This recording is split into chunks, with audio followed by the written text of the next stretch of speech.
Hello, hello, hello, everyone. Sorry for the weird start. That seemed shorter, but also was on time for starting at 8 o'clock or 8:30.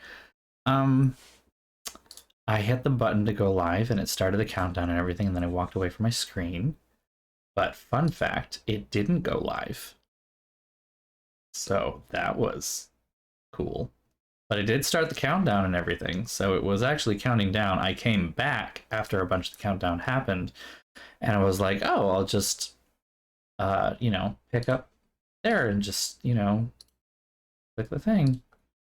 And then it didn't work. Haha. Funny jokes. Funny jokes. Ugh.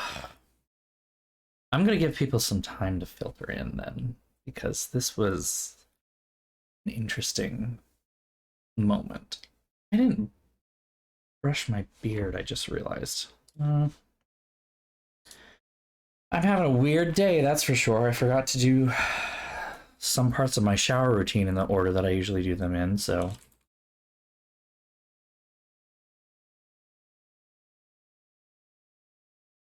Wonder how I can do this. Hello, hello, welcome. So you should be able to paint this, right? Why does it look so small? That's so small.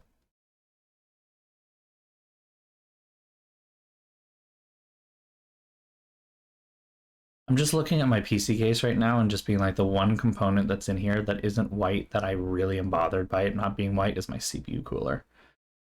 And so now I'm sitting here being like, can I paint it? But it's got RGB on it, and that makes it complicated. Prism, that's why it's... Ugh. Oh yeah, no, I'm having a pretty good day otherwise. I do have some bizarre, fun, how do I put this?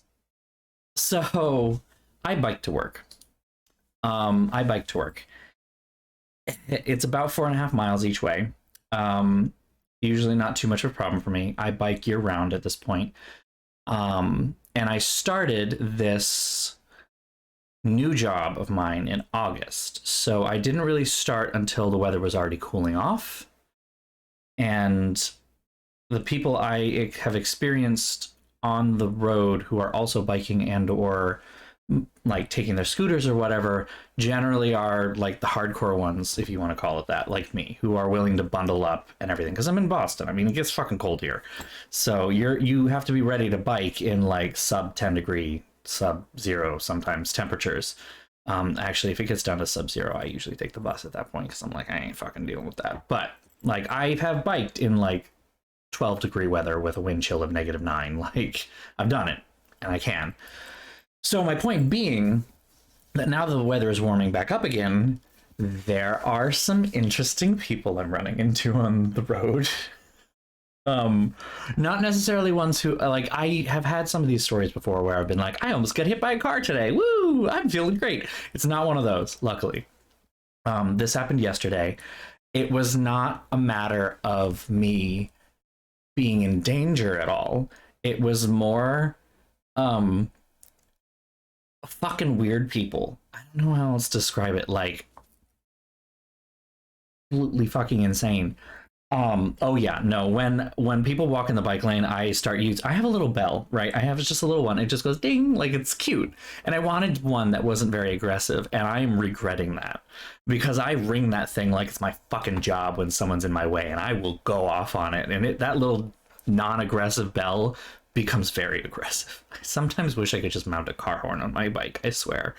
Partially because I also want to honk at cars when they get in my way. But anyway, so yes, I bike to work, and I am one of the more hardcore ones because I bike year round. Now that things are warming up, there are more people, and I'm in a different part. I'm biking to a different part of town than I used to in the warmer months. In the warmer months, I used to bike about half the distance that I do now, to a different college campus that I worked at then. And so I would really only run into college people for the most part, because between here and there, it's all you know, college neighborhood for that very large university. I work for a very small college now, a music conservatory. That is a little further downtown. So now I'm sharing the road with office workers and tech workers and biotech workers, you know, very staple stuff here in Boston, that have a lot of money. And so I'm running. Oh, there's an ad. I just realized. Oh, wait. I keep forgetting ads. I don't know that I actually get a lot of money from these things. I really should look into how much I get from ads, because I just let it do its thing, but like, is it worth it? Yeah, I know revenue, but like, how much from ads? Not a fucking lot, that's for sure. To look closer into my data at some point. Ah, 37 cents. Okay. That's not a lot. 37 cents. Anyway, ads over, so I can come back now. I was pausing my discussion to let the ad finish, so you can still hear a rooftop song. Sorry about that. I really should reevaluate whether I have ads or not, or if there's a way that I can even turn that off. I think they kind of automatically run to some degree. I don't know. I have to look into it. I'm very good at Twitch streaming, I promise. Anyway, so I'm now biking to a not a lot, luckily. I noticed the ad was running at about 1 minute, so it was only 30 seconds of stuff. My big point being that I am now biking to an area that has a lot more offices. Offices, biotech labs, and tech offices, and stuff like that. So I'm now sharing the road, the bike lane, with tech bros with a lot of money. And you can tell because they're on a very expensive bike or e-bike or e-scooter, right? And they're kitted out in very expensive gear. And I know enough about biking now at this point that I can spot it. And they have no like no voice in their head that this might not be safe, kind of a deal at all, because they're not wearing a helmet, they're wearing no protective gear whatsoever, they're not even wearing like reflective clothing or anything, and they are charging into intersections that they have a red light on, like active intersections. Downtown Boston, one of the worst cities in the United States for driving, like feared. I think the way I heard it described by, I think really sarcastic productions, Red v Blue, you know, Red and Blue, I guess. And Red described it like if driving in New York City is like Mad Max, then driving in Boston is like the fucking Purge. The only objective is to survive, and that's kind of what driving is like. And so if you're interacting with cars, the only objective is to survive in the very literal sense. And these guys are just charging into these intersections with no care in the world, and I'm like, no amount of money you have will stop that collision from happening at some point, honey. Like, okay. Okay, don't fucking die, please, not in front of me. That was one thing I ran into yesterday on my way home. The second thing I'm gonna wait because it's the piece de resistance of this whole thing. The third one was a marvelous thing. There's our biking infrastructure in the city is very varied. There are some parts where you have protected bike lanes, where it'll be like 2 lanes of cars, and then parallel parking. There we go, parallel parking, and then, you know, either some kind of barrier in the bike lane or just the bike lane right there. But the big thing being that the bike lane is then protected from the traffic because of the parked cars or a curb or something. That's like the best option. Some of it is like there are 2 lanes of traffic and then there's a bike lane and there's no protection or no barrier or anything like that. And then there's some infrastructure around where I live where there are 4 lanes, and the rightmost lane, you know, there's 4 lanes, 2 outbound, 2 inbound, and the rightmost lane on both sides is a bike / bus lane. You know, so it's all painted red, and it's only meant to be for bikes and the city's buses. I experienced a Boston school bus, you know, a short one, not a long one, so it was a shorter thing, doing an illegal U-turn that turned into a 3-point turn in the middle of this kind of road, right? And then pulling into the bus lane and throwing on their yellow flashers. Now, yellow flashers mean that the bus, you know, mean that the car or whatever is stopping, pulling over. They're hazard lights, right? They generally mean go around on a lot of places. And unfortunately, people use the bike bus lane in this area as a double parking lane. So I see that and I start going around. Other cars with me, you know, either went ahead or, you know, came behind me. So it was still all safe and everything. This bus driver starts laying on their fucking horn like we're doing the wrong fucking thing. And I'm like, okay, if you are dropping kids off, you don't put on your yellow flashers. You put on your red flashers and you put that little stop sign thing out. That is when it is illegal to pass. If you are actually stopping to let kids off, you need to tell us that. We are not psychic. We do not know what you're doing. Everyone double parks here, and I don't know if you're just doing a fucking Uber Eats run or some shit in your school bus. So give me something to work with, right? Now, the pièce de résistance of the head-assery that I experienced yesterday. There is this part of the road. This is actually where my old work is, right in front of the student union building.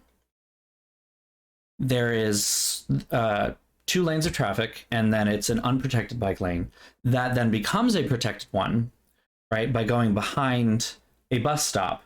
And it goes up a little bit so that the bus stop curb and the sidewalk curb are even, and people with wheelchairs or mobility impairments don't have to go down into the bike lane and then come back up to get to the bus stop. They can just walk right across or wheel right across, right? So there's a bit of a ramp there. This guy in a Prius drives up onto the sidewalk using that ramp and then parks in front of the building on the sidewalk. It's a fucking sidewalk. And I'm like, this is not... I rubbernecked so hard I almost hit a pedestrian. Like, that's the level of what the fuckery that I was suddenly encountering. And I was just like, I was so flabbergasted. I was so concerned. And I was like, what in the hell just happened? What's going on? I know. What is it with Prius users? They used to be made fun of so much that they seem to like bounce back so much that now they're the scariest people on the road. It's so bizarre to me. It's so bizarre. But yeah, those are the fun things that I can talk about today. Again, I was not in danger in pretty much any of these instances at the very least. So I can say that while this was like, what the fuck, it was not like I almost died, what the fuck. So, you know, there is that. I'll take it. I'll take it. Anywho. How's everyone doing today? I know. I was saying this and I was thinking of your dad at the same time, which is why it was kind of funny, because I also know that your dad and driving is a thing. Oh, wonderful. That's, okay. Hey, of course it was. I just fell into the same thing. I literally just said, of course it was a Prius. Like, oh my God. Oh my God. Listen, I have a piece of shit car. I'm not going to pretend otherwise. It's a 2008 Mazda with over 100,000 miles on it. It sat in a driveway for 3 years and very well may rust within the next year or two. I bought it for $2,000. Like, it's not... we might... I can understand why. The last person I knew that had a Prius actually had... was the second owner of my last car. Bless that thing. That thing went for so long. It went over 210,000 miles. And here in New England, that is impressive, especially with the amount of salt we have on the road. It also rusted out. I have never had a car fail on me because the engine went or something broke. It was always the bottom rusted out. And it's like decades later that happened. So yeah, it was 2022 that I got rid of that car. That was a 2005 Toyota Corolla. And the person who owned it before me, got their mother's Prius and drove that. And when I went, when I was going to buy the car from her in 2014, yeah, I bought it right when we graduated from college. I went to go buy it from her then. Like, we drove in it a little bit one day, and she was telling me that she was thinking of selling it. And literally the next day, I called her and was like, you said you wanted to sell your car.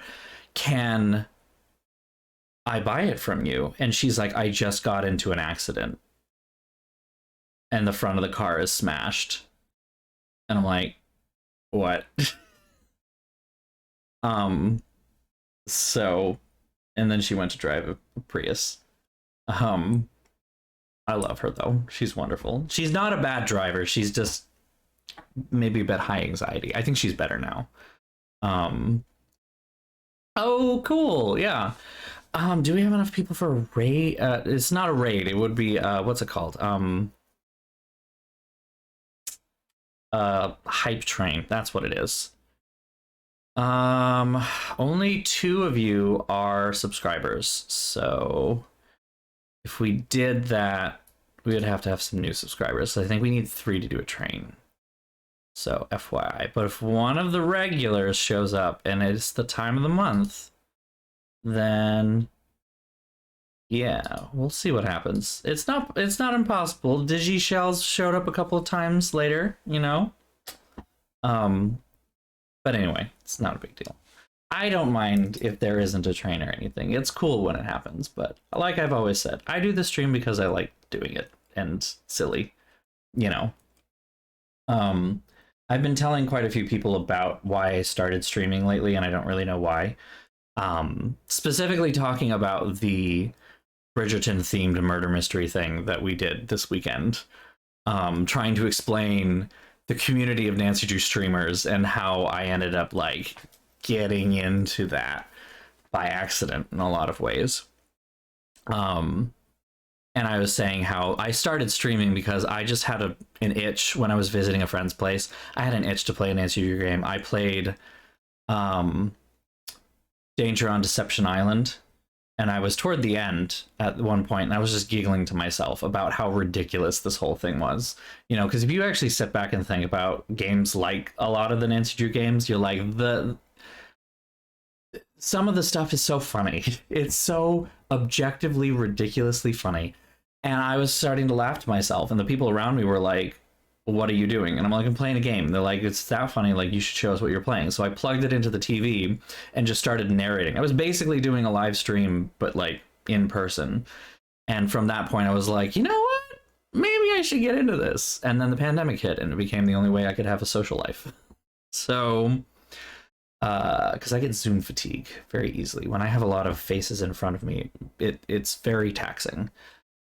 This was a good way for me to keep some kind of social connection when we were all locked down. So I keep doing it. Okay, thank you for reminding me that I'm okay. That's kind of how I got started. I got started because I wanted to show people, and I wanted to show friends how absolutely zany some of these games that I absolutely love are, and then just kept going. I mean, I'll admit, I'm a huge extrovert. I love being in situations where I'm with a person, but I find the social phenomenon of Zoom fatigue to be very interesting and not necessarily strict introvert extrovert kind of dichotomy, or spectrum even. It has more to do with how you register faces, and even as an extrovert, I kind of look at a single person at a time, and I can handle it when there are multiple people in front of me, sure, but I'm not looking at all of their faces at the same time, trying to judge all of their reactions at the same time. I'm usually talking to a specific person, or, even when I'm presenting, I like pick a spot in the audience that I'm kind of presenting to, and I'll kind of check in with people's faces, but it's like a one-by-one kind of a deal. And then when you're dealing with Zoom, you've got this whole screen full of faces, and you can't talk in the way you normally talk. You have to talk one at a time, kind of a deal. You can't like have a conversation with the person next to you, or like a little group right over here, or you can't break out easily. You know, they have breakout rooms, but they don't work that way. You know, it's all those little things of social interaction that I never really had to think of until the pandemic hit and we were all locked down, and it was like, this is how we have to interact now. And I'm like, yeah, like I did virtual conferences and I love going to conferences in person. I love getting to be around people talking about some of these ideas on a professional level, all that stuff. But I cannot do like virtual conferences in the same way. They are much more tiring. It is actually easier for me to do a virtual conference, and like if it's a session that I really need to pay attention to, I will pay attention to it, but camera needs to be off, mic needs to be off. I do not want to be seen, I do not want to be heard, because I'm not going to be looking at the screen. I'm not going to be looking like I'm paying attention. I'm going to be like sitting there writing notes, or if it's a quiet moment, I'll be like checking my phone, checking my email. I'll need to do something else to keep my mind occupied. Or if it's something that I can kind of put in the background that I kind of want to listen to, but not necessarily need to pay full attention to, then I again, no camera, no mic, and I'll have a project that I'm working on. That's a little more mindless, and I can kind of just do it while that's running in the background. So, and yeah, I mean, I'm looking at signing up for a virtual conference. We just got information about it today. There's an in-person conference on one day, and then the next day is the virtual conference. They're not the same programming, unfortunately. So I'm actually going to look to see if I can get funding to go to the in-person one. It's in the state, so it's like a quick drive a little ways away. It's not bad, and it's like a day trip. It's not going to be, you know, it's not going to be like an overnight trip or anything like that. But I will need money for gas, basically. Yeah, it's an interesting phenomenon, and it was definitely interesting to kind of approach it and be like, huh, I get. And I will also say that streaming does not feel the same as interacting in person. I do not get the same level of interaction as I do when I'm in person with someone as I do through this, but it is something. And during the pandemic, especially, it was all I could get, basically. Between that and my roommates, it was a lot of lifting. You know. Yeah, exactly, right. Like it can be strange how even, yeah, and I don't know, that is, I don't know how to put this. I am neurotypical, which is strange among my friend group, and maybe I'm not as neurotypical as I thought to some degree. I certainly know I have certain with my previous roommates that just moved out, actually, like the joke was always one of us has depression, one of us has anxiety, and the other one is just neurotic, and that's me. I'm the neurotic one. I'm very concerned about like social appearance. If there was any character that I identify with on some spiritual level from like a sitcom, it is Hyacinth Bucket. Like, to no end, I am Hyacinth Bucket. Like, I am concerned about how everyone perceives me and how things are perceived when I do them. And that is where anxieties come from for me. But it is not to the point where I need medication. But I also have had some people ask me sometimes if it's like ADHD or something, because I'm like, I gotta be, you know, I'm listening to you, I promise, but I'm gonna doodle while I listen. Or like, I'm gonna do some other things while I listen, and I am fully paying attention to you, but I have some mindless tasks that need to get done. And it's sometimes easier for me to understand what you're saying when I'm not like zoning out in front of you. I know. Don't get me wrong. I want to host dinner parties. I want to use my dining room and my dining table and have like cocktail parties and stuff, but I just never have gotten around to it. I'm so bad at it. Oh my god. Richard. I can do the voice too. Like, it's bouquet, not it's pronounced bouquet. Bum ba-dum ba-da-da-da-da-da-da-da-da-da-da-da-da-da. And now I've got it stuck in my head.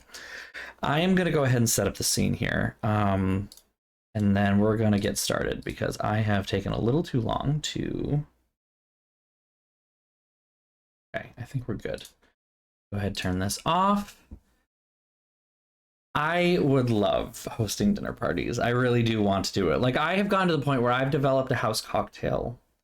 Like, I won't say I developed it. That makes it sound like I actually came up with the idea. I picked a house cocktail, and I learned how to make it to the point where I can make it like this. You know, I don't need to think about the I don't need to think too hard about the ingredients that go into it, or the, you know, and I kind of have them on hand most of the time. The one that I don't is lemon juice because it goes bad. It's an aviation. If you do know what that is. I'm actually not much of a gin drinker. I've never considered myself a gin drinker, but I've been getting into gin a lot lately, and I really like it now. Mostly because I realized that I just don't like bad gin, which who does? But I didn't realize that all the gins I had been trying before were terrible. You know, don't drink Tanqueray. I mean, drink it if you have to, I guess. It's fine if you have it in certain things, but like, don't expect it to be terribly good. But like, an aviation is a cocktail from the 1920s. And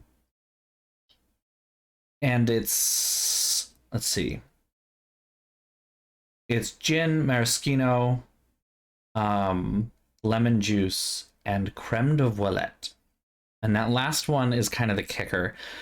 The aviation hasn't really been in existence since the 30s, or no, I think it was, yeah, from the 70s until the last decade, the 2010s. So for about 50 years, there was no way to make an aviation because no company made creme de voilette. It is like creme de menthe, creme de cacao, but it's made from the violet flower, like literal violets. It ends up actually having a very sweet taste. Which is a bit of a surprise to me. It's very delightful. I love the cocktail. So it's all of that with a maraschino cherry as a garnish, which is the best, you know, easily. I wonder if I can just.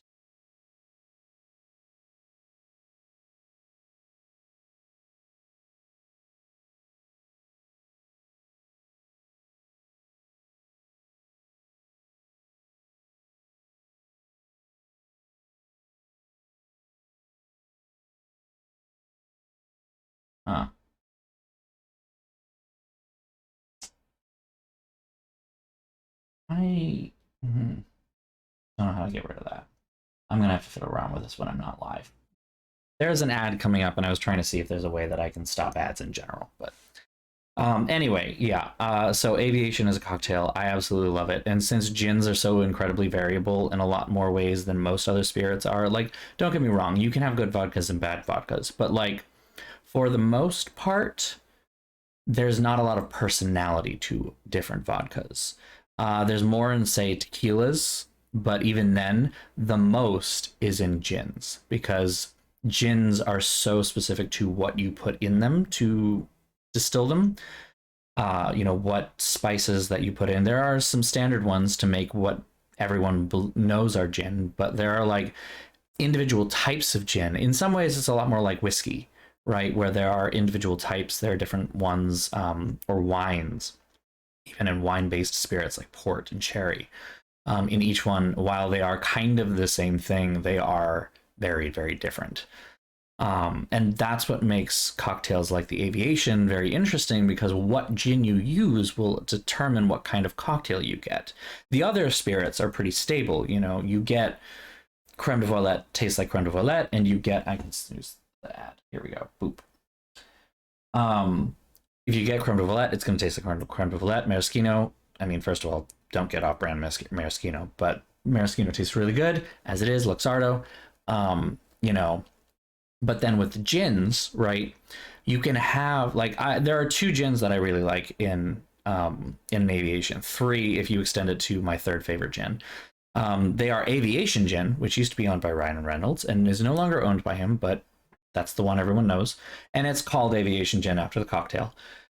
It's a very clean gin. It's not got a lot going on. It's not terribly complicated. It's very clean tasting. And so you use that in the cocktail, and it creates what I think to be a very drinkable version of it.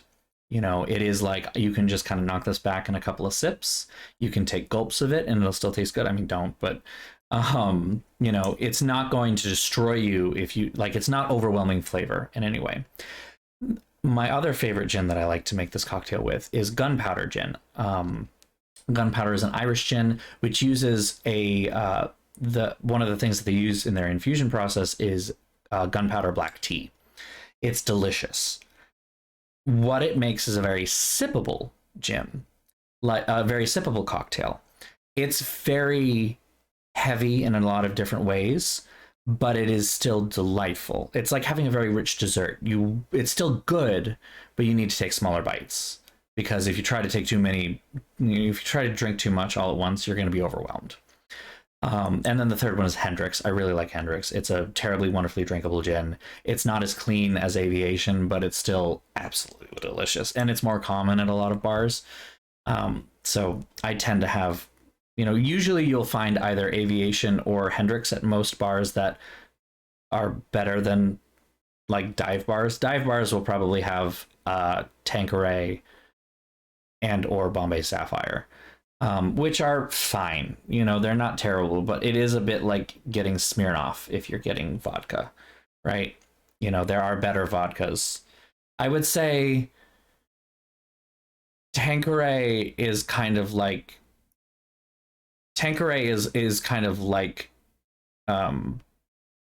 Smirnoff in that it is a gin and it's fine, but don't expect miracles here.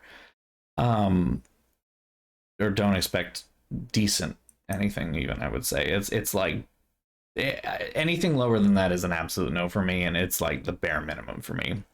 But it's in most places, so at the very least I know it'll be there. Bombay Sapphire is better. Bombay Sapphire is a bit like Stolichnaya, which is perfectly fine vodka. It's cheap, it's decent, it's not great, but it's fine. And that's kind of what Bombay Sapphire is to me. It's what I get when I'm putting in, like, I don't know. It's what I get when I'm doing, like, Long Island iced teas, where the taste of the gin isn't really going to fucking matter. You know, kind of like when you do a really fruity drink and the taste of the vodka doesn't matter, you can use Stoli, right? Anyway, I gotta go back and read some of the comments. I just went on a long tangent there about alcohol. It's funny. Limoncello spritz. Okay, so I've actually gotten really into the idea of doing limoncello spritzes this summer. Last summer was the Aperol spritz summer for me, and don't get me wrong, I still love it and I'm still gonna drink it. In fact, I make a little bit of a twist on an Aperol spritz because Kettle One made 3 different vodkas that they call their botanicals collection, I think, and one of them is orange blossom and peach, or is it peach blossom and orange? I think it's peach blossom and orange. And so I make an Aperol spritz exactly as is meant to be made. So Aperol, Prosecco, and club soda. And then I add a little splash of that vodka in there, and it just adds some extra wonderful complexities to it. It tastes so good. But as much as I like Aperol spritz, I'm not always in the mood for them. I would much prefer, I think, to be regularly in the mood for limoncello spritz. So since I've recently discovered that that's a thing, and I don't know why I never thought it was a thing, because I mean, it's just like the same thing as an Aperol spritz, just limoncello instead of Aperol. I am now very excited to try it. The fact that you're making your own limoncello is really freaking cool. I would love to do that at some point, I think. It's not that hard either, is the thing. It's not terribly difficult. I just have never actually gotten around to doing it. Then again, I also thought I would never get around to doing my own coffee. I never thought I would drink coffee in the first place. And now I make cold brew every week, so it's not that much different from that. You will have to let me know, and I will have to steal some, because that sounds amazing. So, all right, Rooftop Song. I've got less than 5 minutes before this ad goes off, and I want to make sure I get back to your thing. Started late around 24. Just starting to get into hard drinks, cocktails the last couple of years, so all right, now I enjoy rum pretty well. So I'm going to be honest with you. Rum is exactly how I started for the most part when it came to cocktails. I started with wine, and that's mostly because my mother is very much into wine, and she's the one who kind of got me into drinking, I guess. I would that sounds so accusatory of, like, you know, but Yeah, you know, when I was in college, you know, and I developed my tastes around the people who were around me, and that was mostly my mother. So I kind of followed along where she went. She liked a lot of sweet whites. I now really like sweet whites, and that's where I started.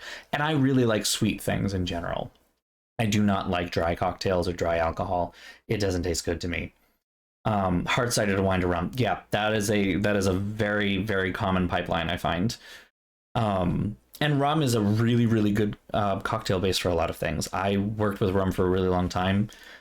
In terms of what I liked, I very much was like my go-to drink at any bar. If it's a dive bar, if it's a club or something like that, and you can't have a complicated order because you're screaming across this loud music, it's a rum and coke, right? Or even more sweet is Coke and Malibu and Coke. So coconut rum, right? Delicious, absolutely delicious. Yeah, I didn't really drink in college either. I didn't drink in college until I was 21, really. And even then, I was still trying to just figure out what I liked. And I quickly realized that I liked sweet things much more. And I still kind of do. Like, I'm more willing to experiment at this point. Tequila is still one of those spirits that I'm just kind of wary about, mostly because it seems to give me headaches easily. But I do like margaritas from time to time. I will say that. That's really cool. So I love ciders. Are you here in the States? If you're here in the United States, or if you're anywhere near the Northeast, I don't know how widespread this brand is, but there are two brands of ciders that I really, really love. They're kind of regional to the Northeast. One's out of Boston and one's out of New York, and the ad's about to start. Oh my God. So one of them is called Down East Cider. It's based out of Boston. They're a bigger brand. You might have, okay, Oklahoma. They're a bigger brand. You might have them then. Down East Cider, it's unfiltered cider, is really, really good. It's literally like what if apple cider was alcohol. There are some absolutely delicious variations they have, but their original cider is delicious. During wintertime, they come out with their winter blend, and it's like drinking mulled cider, but like cold mulled cider that's also alcohol. It's so, so good. High recommend. The other one from New York, it's a little bit smaller, I think. You might have harder time finding it. It only recently came to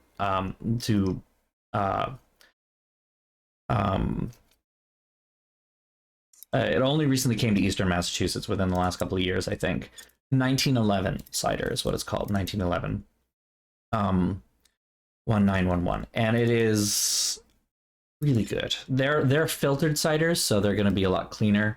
A little bit more like alcoholic apple juice. But they do, like, you know, raspberry, dragon fruit, blueberry. There's one that they did that I really... Oh, right. They did a Honeycrisp one where they used Honeycrisp apples. That's fucking good. Like, crisp but sweet. You know, it's not heady. It's not deep, but it's so yummy. Like, ugh. I mean, there's a lot of really good cideries up here. We have a ton of apples. So, yeah. Anyway, it is now like a full 40 minutes into my stream. I haven't even booted up Nancy Drew yet. I gotta start. I'm sorry. I'm sorry. Here we go. Here we go. I will keep talking, don't worry, but I will also play the game. Hopefully everything is hearable. Destiny 2? Why are you showing up as the thing that... I need that even a little louder for me. The thing is, like, this is my favorite game, and, like, I want to draw it out. The last couple of games I played through one per stream, and this one I want to, like, we're going to take all week on this, because I want to take my time. Here we go. Welcome to my latest case. Cool. Excellent. I'm happy. To start playing, choose either junior or senior detective. Dear Dad, greetings from the new deputy curator at Beecham Museum in Washington, D.C. I miss you, by the way. How's Africa? I sure hope this letter reaches you in Ouagadougou before you move on to Nairobi. So I got the internship. Your old friend Franklin Rose was awfully nice to submit my name to the rest of the members of the museum's board of directors. What an opportunity while I'm in between cases. As you probably know, hi, CJ. Maya culture. My supervisor is going to be Joanna Riggs, a well-known archaeologist. Maybe you've seen her name in the news recently, in conjunction with the discovery of a strange Maya monolith. You're supposed to be seeing Joanna. There she is.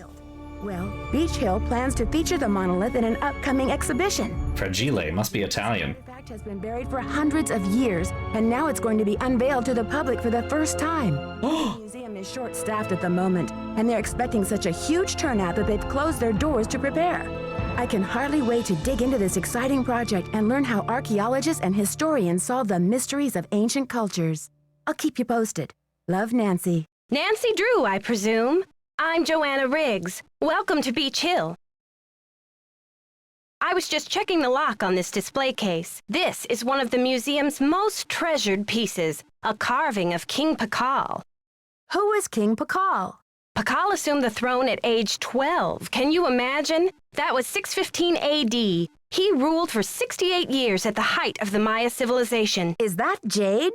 Yes, the Maya loved jade and used it for many of their carvings. There isn't another piece like this in the world, and it's priceless, which means I practically had to sell my own grandmother to get it. How did the museum acquire it? Leave it to Taylor Sinclair. He's a wizard when it comes to these deals. You'll meet him later.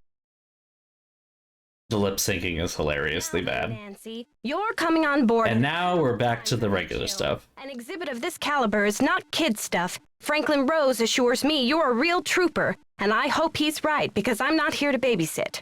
I don't care who your father is. So, can we just take a quick moment to appreciate how much better the models and animation are, even though they're there's no animation smoothness whatsoever. We're talking frame 1 to frame 5 instead of skipping all the frames in between. But it's so much better. It's so much better than the last 5 games. It's so much better. I'm sorry. She looks like a person to some degree. I don't know. She looks like a bit of a bitch, but that is also just Joanna. Anyway. The logistics of the game bother you now that you've worked in museum?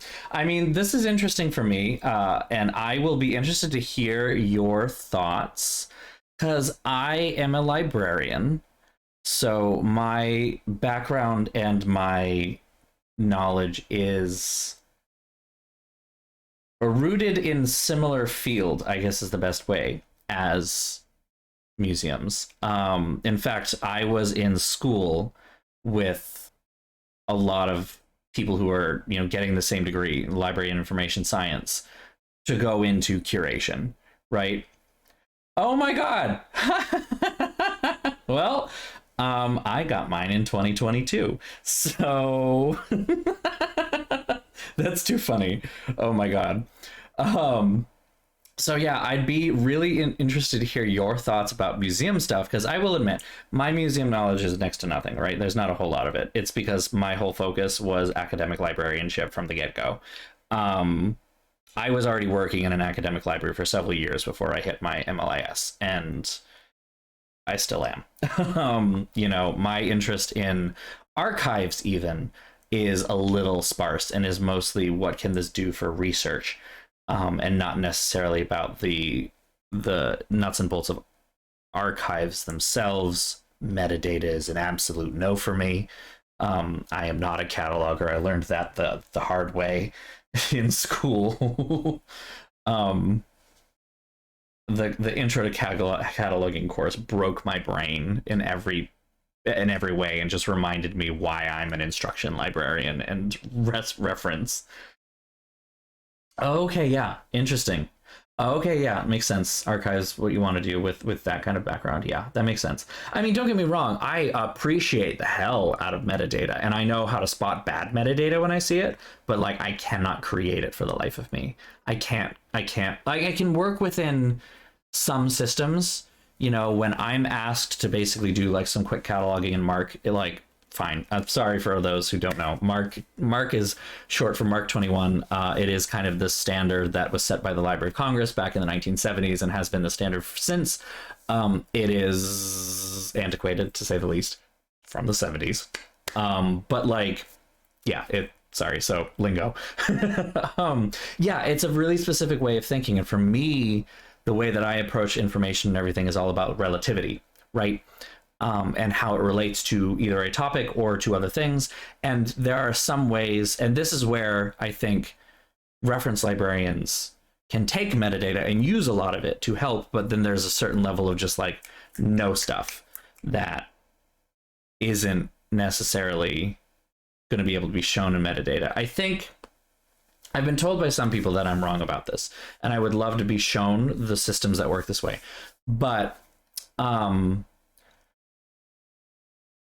our final project for Intro to Cataloging was we were given a theoretical collection of 1,000 things, right? Somewhere around 1,000 items. And we had to devise a system to catalog those things. We had to come up with, I think, 10 facets of information to catalog it. And so we weren't necessarily working with Mark 21 or, you know, Dublin Core or some kind of established thing. We had to create our own. And funny enough, I got assigned a collection of 1,000 LPs, a collection of 1,000 pieces of vinyl that were 1,000 pieces of vinyl that were all female jazz musicians from the 1940s through the 1980s. I actually broke the rules a little bit because I picked. We then had to create our system around that and then pick 5 random things, like 5 examples to show how the system worked, right? There were other ones. Some people had like board games and stuff like that. So it was pretty varied. And since they're individual things, like the collection of board games is going to have different metadata needs, it's going to have different different needs than, say, you know, my collection of vinyl. You know, my collection of vinyl would do things like you know, artist and composer as 2 separate things, whereas the board game one might have like number of players and, you know, the difficulty level or something like that, right? Or how long does it take? Whereas for, you know, musical recordings, it's not quite as important how long the recording is. It might be, but, you know, it's less important than, say, who are the performers and what are they performing on, right? Oh, okay, Video Game Cafe, that's cool. I mean, it's not too surprising to me that it's the same exact project. I think that might be standard at this point. Like, it sounds like everybody's done this, and it's getting kind of like, well, I paid how much for this private school education? God damn. Right, exactly. And it's dependent on the audience and the user context. Exactly. And so I was looking at this, and I wanted to, I won't say I did the project by myself. We were in a group, and I will say that I did actually have some group, but I definitely was kind of taking lead on the project, mostly because I was like, all right, I'm going to be honest with you all. I work in a music library. This is literally what I do for a living. Let's talk about, like, let me take this. I can do it. And I took it on as a challenge to myself because I wanted to show something that the metadata I had come into contact with already, stuff that we were using in real life cataloging, wasn't showing. Right? Especially if this was going to be specific to music and this collection, I was like, what can we do? And so, for instance, with the subject stuff, you know, what is the thing about? What does it do? You know, and that could be everything from having multiple subjects like, you know, female jazz musicians, music of the 1930s, you know, things like that to explain what is this thing about. One of the examples I picked was 1936-37 Billie Holiday Strange Fruit. If you don't know what Strange Fruit is, it is perhaps one of the most important pieces of the 20th century, maybe of all time, actually. I would say it is very much, in a lot of ways, the first, at least American, protest song, and it was definitely the first recorded protest song. It is Billie Holiday singing about the strange fruit growing on the tree, and she's talking about lynchings, you know, in the antebellum South. And it's powerful in a lot of ways. And I wanted the metadata to reflect how important this was. And there were ways to do that. You know, I used subject headings like protest song and stuff like that. Another example that I gave, however, and this is where my brain broke, was in the 50s. Ella Fitzgerald was very well known for her singing. You know, at that point, she was a very well known jazz singer, but she was known as a swing jazz singer. She was very much swing style.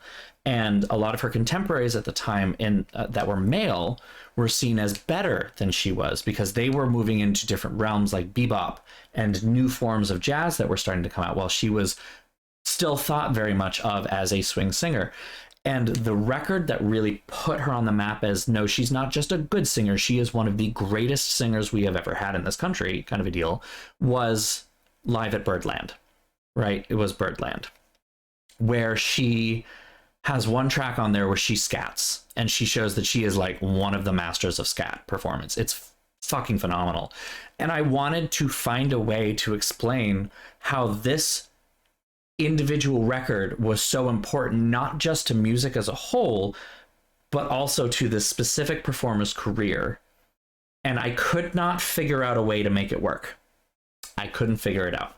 I could not figure out a way to show it in metadata because it's so contextual, and in some, I mean, it is kind of fact that it was so important, but it is kind of subjective fact, not objective fact. And metadata is good at holding objective things, not so much subjective.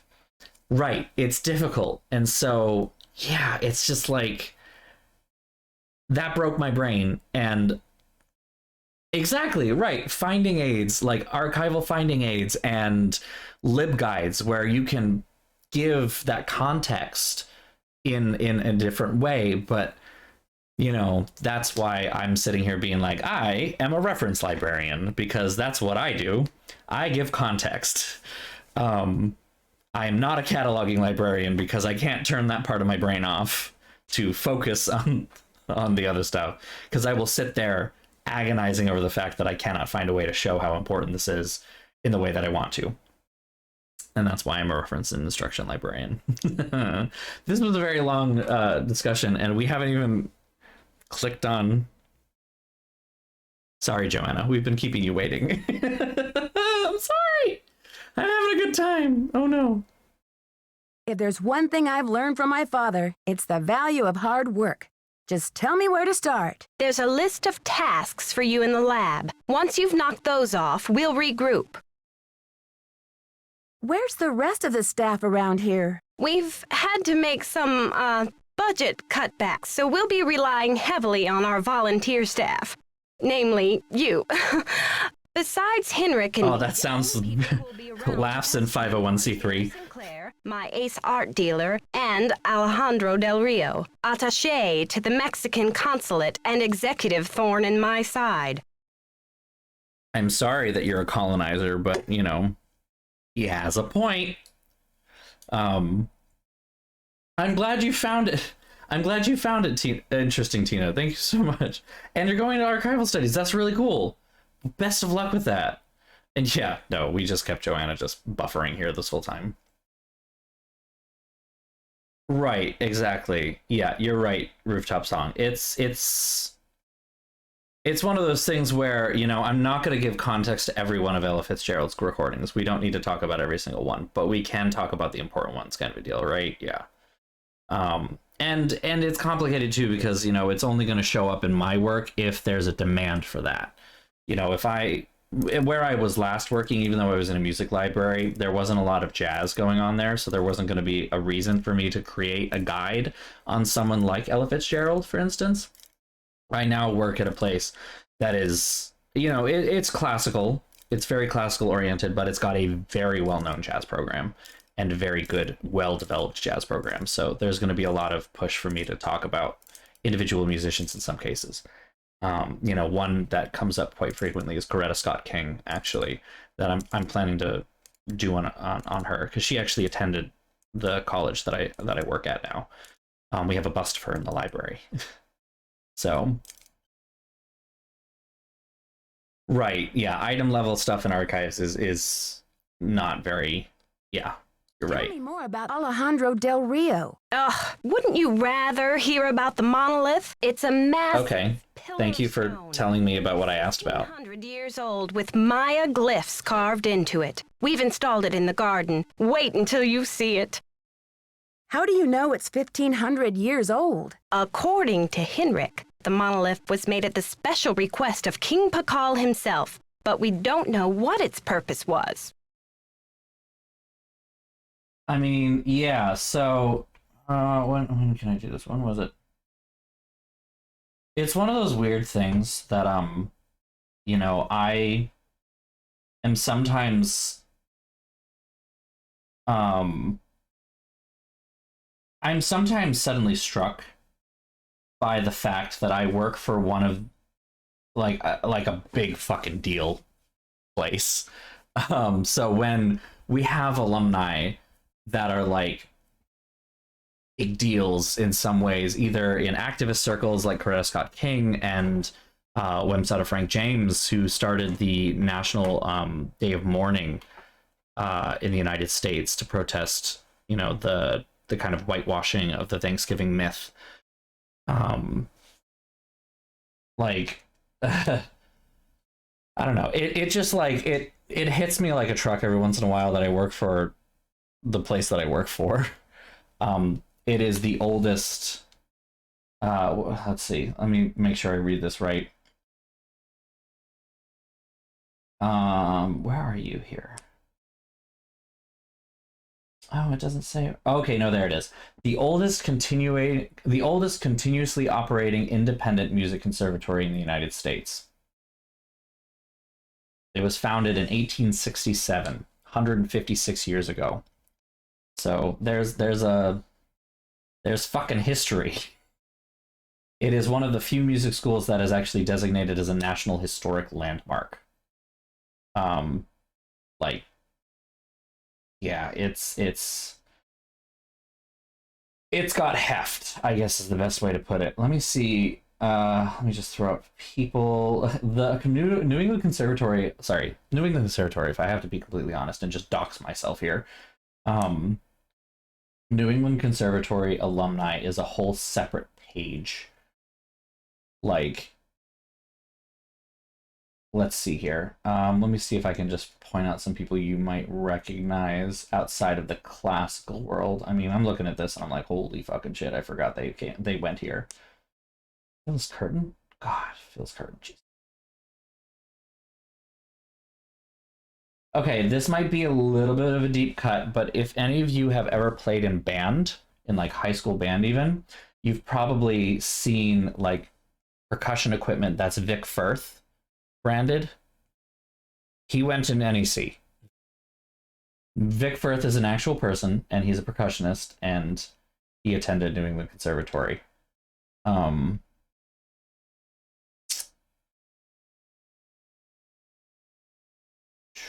Yeah, there we go. Rose Fitzgerald Kennedy, the Kennedy family matriarch. Coretta Scott King, married to Reverend Martin Luther J. King. Martin Luther J. King? Where did the J come from? I don't know why I suddenly just threw that in there. There are some people who I have not heard of even on here, and that's kind of cool.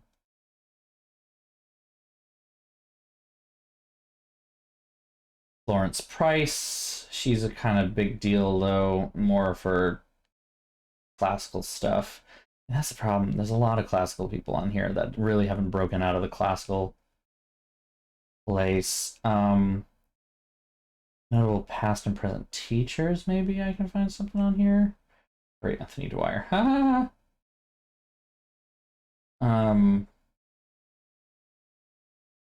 I know all of these people, but they're like, again, this is like, I mean, if you guys know who Gunter Schuler is, he's a big fucking deal. He actually used to be the director of the conservatory. Anyway, I don't want to turn this into like me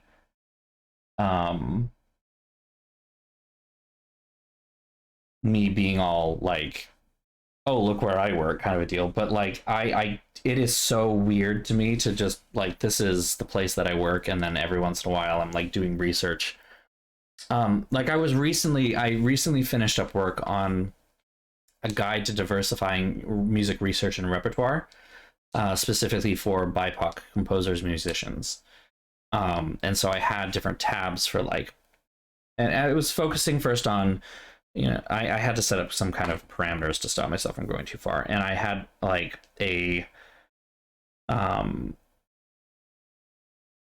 had a focus on Western classical art music, first of all. So I was not including jazz. I was not including other traditions, you know, like Indian classical or Japanese classical or something like that. I was very much like Western classical art music, and centering on the United States, you know, mostly American experience. So I wasn't necessarily going to shy away from including like Black African composers, but was going to give a lot more precedence to Black American composers. And so like I had a tab for Black composers and musicians. I had a tab for Latino.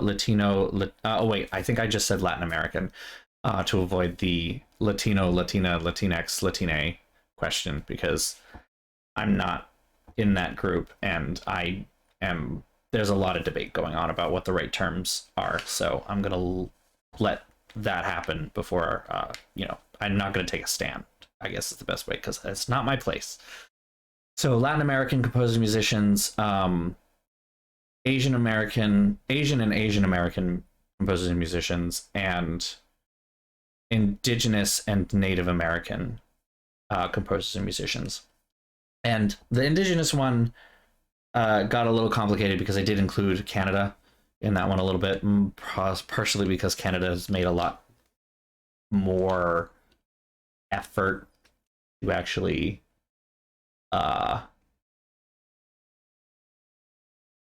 create tools like databases that have that information, whereas we haven't really had any level of the same sort of effort here in the United States for Indigenous and Native Americans that are within our borders. But anyway, I was working on this and I was struggling with the Native American and Indigenous American section because, like I said, there's not a lot of tools out there. There are not a lot of databases, and that's kind of what this guide was meant to be doing. It was meant to connect people to resources, not necessarily not necessarily to be like, these are the composers you should look at, but more like, these are how you can find composers. And so I came across one composer named Zitkala Shah. I think actually, where was she? Was she? I spelled that wrong. Where was she born? Wasn't she born in?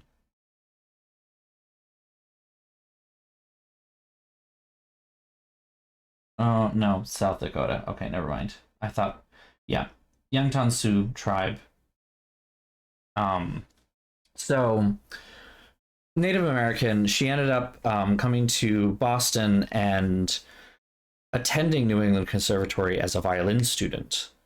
And she is likely the first Native American attendee.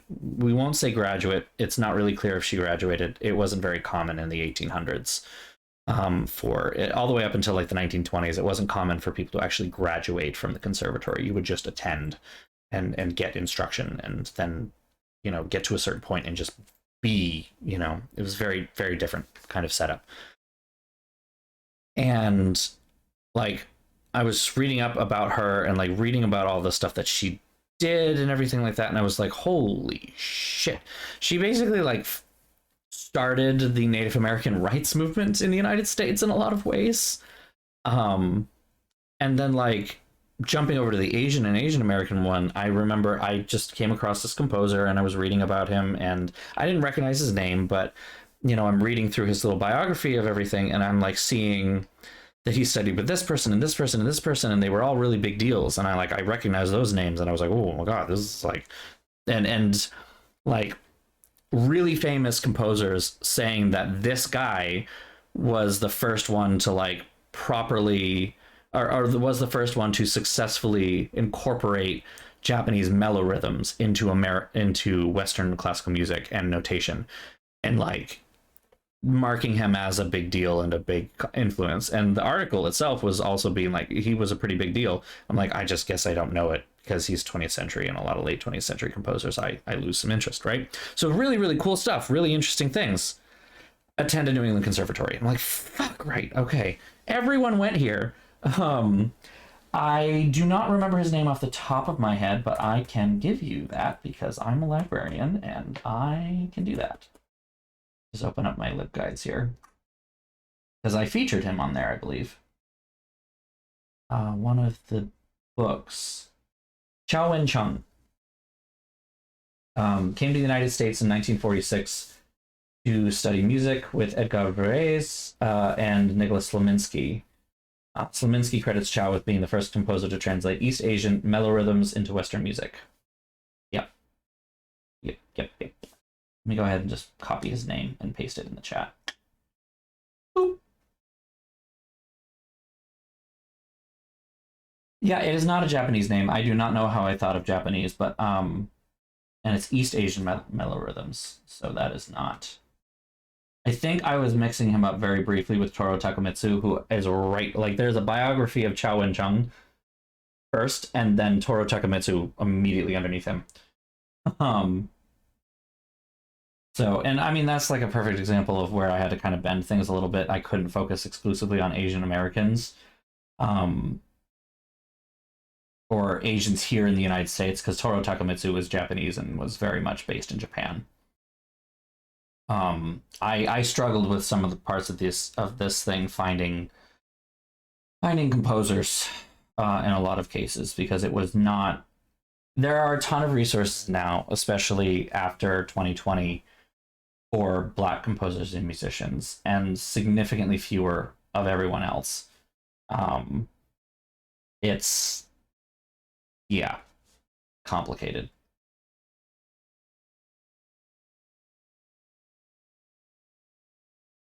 Yes, so I'm just looking back through the chat. Controlled vocabularies and a pretty good group leading the way in that. Very, very true. Very true. I'm very happy to see stuff like that happening. I actually pointed out in some of my LibGuides, and a big project that I've been doing recently, my personal research is in disco, and the way that disco is connected to the queer community and BIPOC communities. And in a lot of my personal research and what I have advocated for, because I've turned it into advocacy of getting younger students into higher levels of musicology research that are not necessarily Western classical art music. Because we really don't need any more papers about 14th century Flemish, church music. But talking about some of these other things, and like one of the big things is like, don't fear the archive. Get used to like the fact that archives are not actually scary places. Not everything needs to be handled with gloves. It's actually a bad idea, and like all this kind of stuff, right? I don't remember where I was going with this. Right. My point being that I actually had to point out, I'm like, when you're doing some of these searches, you are going to have to you are likely going to have to use and or encounter terminology that is no longer used and is no longer considered acceptable to use, but might still be useful. A lot of the ones around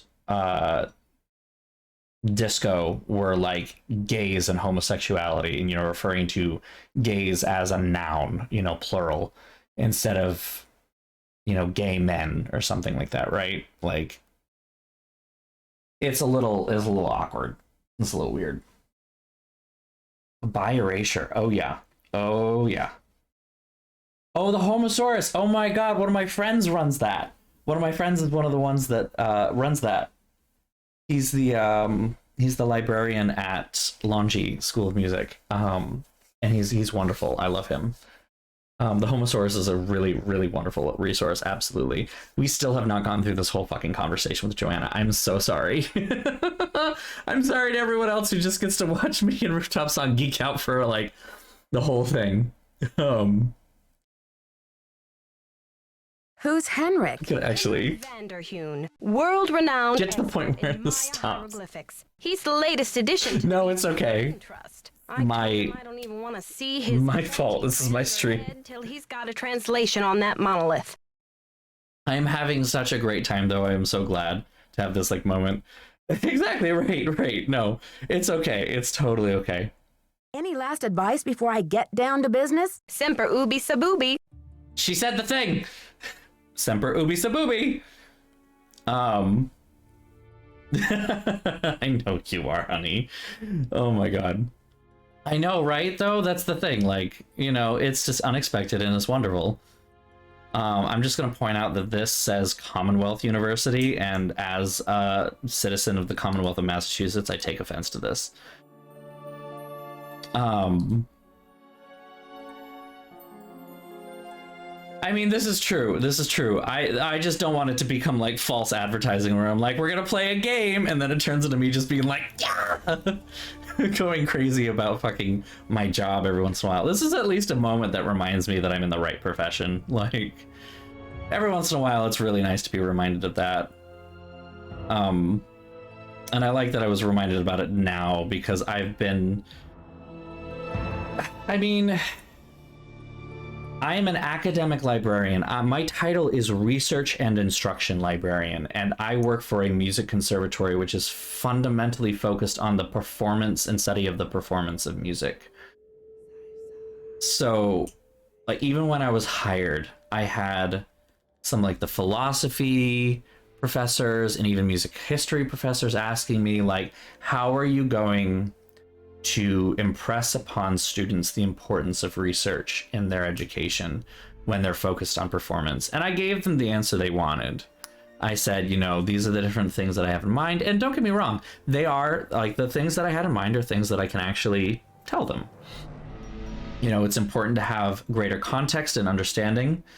But, like, at the end of the day, I need to get them to come in my office. And so my unspoken answer was kind of like, listen, they're gonna think I'm just as useless as they think you are. So we're in the same boat. And surprising no one, my first year here has been exactly that. I am the first person to hold this kind of position at this place for quite some time. And so a lot of people, even the faculty, don't really know how to use me. And I'm making progress, but it is slow progress because I'm essentially asking culture to change to some degree. And so, yeah, I have feast or famine moments, and I am currently in a famine. And when I'm in famine mode for work, it definitely has me sitting there being like, am I doing something wrong? Am I in the wrong field? I could be making so much money doing something else that actually gives me something to do besides making libguides all day. Which, don't get me wrong, I like libguides, but not that much. So it's weird. And so it is really nice that, like, I get reminded every once in a while. It's really good to just be reminded when you're in the right path that, like, oh, I enjoy something about this, you know, I guess.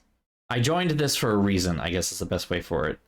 Performers don't want to be researchers. Exactly. I know, and I know I'm asking you all to do it. I'm terrible. So, yeah, no, I'm not going to lie. Teaching is hard. Teaching is hard and is definitely a learned skill for me. Don't get me wrong, I love explaining it. I mean, what I've been doing here for the last hour and 15 minutes. But, you know, yeah, it's complicated. I mean, that's the thing, yeah, PhD is kind of, it's kind of all research. You know, DMA would be performance, I suppose. I don't actually know. CJ, is it a PhD or is it a DMA? The ad is about to start in like 10 seconds. So I'm going to go silent for all of you. I'm sorry. There's another ad happening. 3, 2, 1, and there it goes. Okay. I can keep moving, and we're looking at things that don't actually have anything to say. Like, Nancy won't even talk about these, so we're just kind of walking around. Well, we got... Oh, I'm sorry, we got to talk about her. We'll come back in a minute once people are back, because Prudence Rutherford is... Okay. And I will wait for the end of the ad. I just gotta be a way to turn this off. I don't get enough money from it to fucking care. Oop, shoot. Liar, how did archives? What's about subscriptions? Ads. Oh, boop. If I turn this button, I disabled Ads Manager. Can I not give you feedback?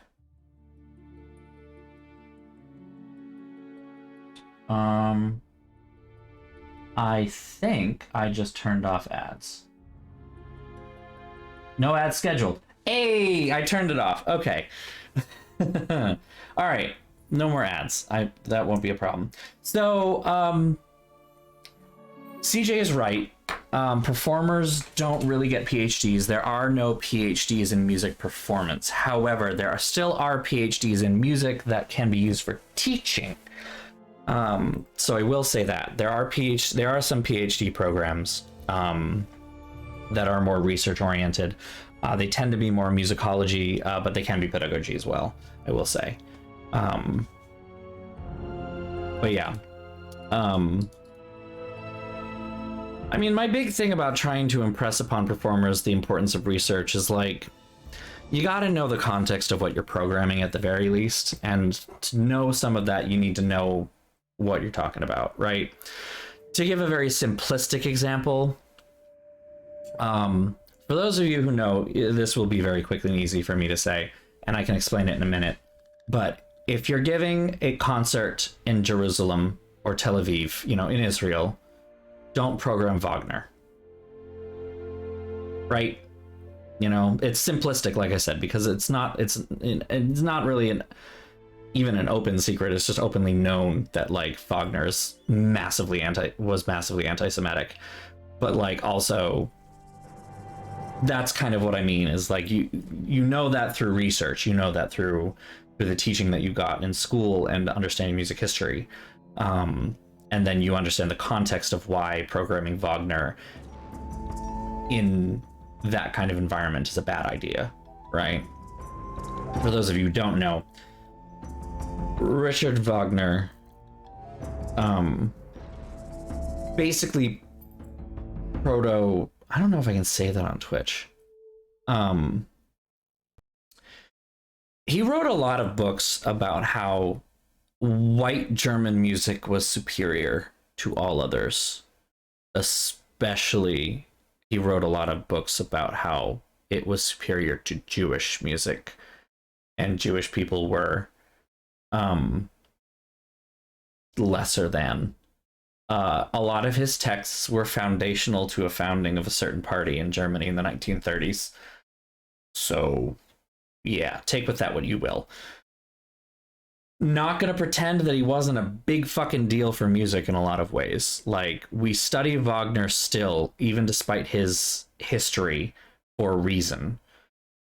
But, like,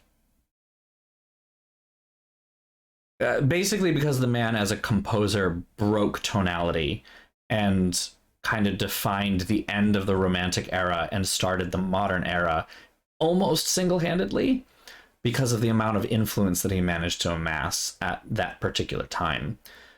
He also kind of set a lot of operatic standards in terms of, like, what are you expecting when you go to an opera? What are you as an audience member expected to do? And what are you expecting to see?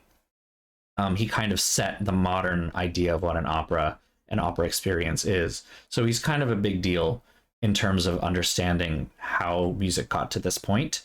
But we can't talk about Wagner without talking about the racism and the anti-Semitism. Like, we can't. So in the same kind of way, like I said, yeah, you know, it's important for performers to know the context of the music they're performing. So in a lot of ways, that's kind of what research is for. And so even performers knowing at least how to do some research is important. And that's what my job is for. You know, you don't have to become a musicologist, but you should know how to find out find a biography, I guess is the best way to put it. You should know how to find a good biography and understand the context of what you're reading, and how it relates to your performance. So yeah, the 15-hour-long opera, fucking Bayreuth, just fucking, oh god. Not gonna lie, he did ruin a lot of things, and the experience of opera is one of them. Opera used to be, I mean, the problem is, like, the 18th century version of opera is also not great. It was basically a place to go and be seen. You know, it was not necessarily about the performance that's happening on stage. It's about you go and you are seen, and, you know, you have conversations in your box or in the balcony, and then all the poors sit down below. That was the opera in the 18th century. And then the 19th century came around, and the opera was a theatrical experience that you have to sit still for and be quiet and don't say anything because it's all restraint, restraint, restraint. And so, like, neither of them are good. So what I will say, I think you're going to ashamed to say I didn't know that, but my class, yeah, I mean, that's the thing. It's not expected that people outside of classical music will know that necessarily, because we haven't really made a really big deal out of it. There's a whole lot of classical music that is very firmly rooted. The institution of classical music as it currently stands is actually deeply rooted in white supremacy. Like, very deeply rooted. The whole idea of classical music as, like, you go to this place, you sit still, it is for, you know, it is academic music, not like that other kind of music. It is high-minded, it is classy, it is a, you know, a thing that wealthy people do. That is all white supremacy, right? It's what isn't, I know, right? It's all so steeped, and it's so painful as a classical musician to be like, to know the back end of the truth, because it's been cultivated this way. You know, it was honestly cultivated by the wealthy to create these barriers to access to this thing that they wanted for themselves. In a lot of ways, they wanted to make them feel better about themselves. We're seeing that happen now live with jazz, right? Jazz is the new classical in a lot of ways. And that same infrastructure is starting to be built, or trying to be, by a lot of wealthy people in the United States, at the very least. So yeah, it's deeply rooted, and we have not done a very good job of making that clear. And also making clear what we're doing to work away from that. And that's kind of on the classical music world as a whole. But there are just a lot of things that the classical music world needs to contend with before we can even get to that point. And one of those things is dealing with controversial but important figures like Wagner, like Schenker, who's another one. He's a music theorist in Germany in the late Romantic and early modern era, there we go, who basically, again, postulated that German music is the supreme, German music created by white Christian men is the supreme music. And he created an entire infrastructure of explaining how that is, an analysis technique that we still use today to analyze music. And, like, on some level, the analysis technique itself is so rooted in his own supremacy, his own white supremacy, that it's kind of hard to escape it when you use it on other music. Like, is it a useful tool? Yeah, but, like, you got to keep in mind what it was used for and kind of what's baked into it. And it's caused a lot of controversy in the last few years. Like, there's a lot of problems that we have that we're talking about, but it's still kind of internal, unfortunately. Yeah. Gotta go back here. Tina Balducci, you asked, did you choose to go into musicology? Did you just kind of happen to find a job in it? I definitely happened to find a job in it. Yeah, I did not choose to get into musicology. I would have actually gone for a degree in musicology if I did. My degrees are actually both in performance. I have a bachelor's and a master's degree in performance. Classical oboist is what I trained on. And yeah, I did not choose that I wanted to work in libraries necessarily. I worked in libraries as a necessity as a student, an undergrad. It was a way to make money with my work study award. And then when I went to grad school, it just made sense to keep trying to work in the academic library there because they would take me on, they liked me. And then when I was looking for a job after grad school, I was like, well, I worked in libraries, so I guess I'll get a job in a library. I landed a job in a music library, and I just kind of realized I really like it. and I've kind of just kept going. So the musicology side of things too has really just blossomed mostly by my interests. You know, my interest in disco musicology is founded almost completely in me going to like disco parties in Provincetown, Massachusetts, a big gay resort, and like hearing, like, I remember the reason I do it, the story I always tell is that I was sitting by the pool at the boat slip, big famous gay resort in P-Town, sitting by the pool in the boat slip, and I heard Donna Summer's I Feel Love come on 3 times in an hour. And I said, what the hell is it with the gays? And, you know, the gays, derogatory and or affectionate. I'm one of them, I can say that.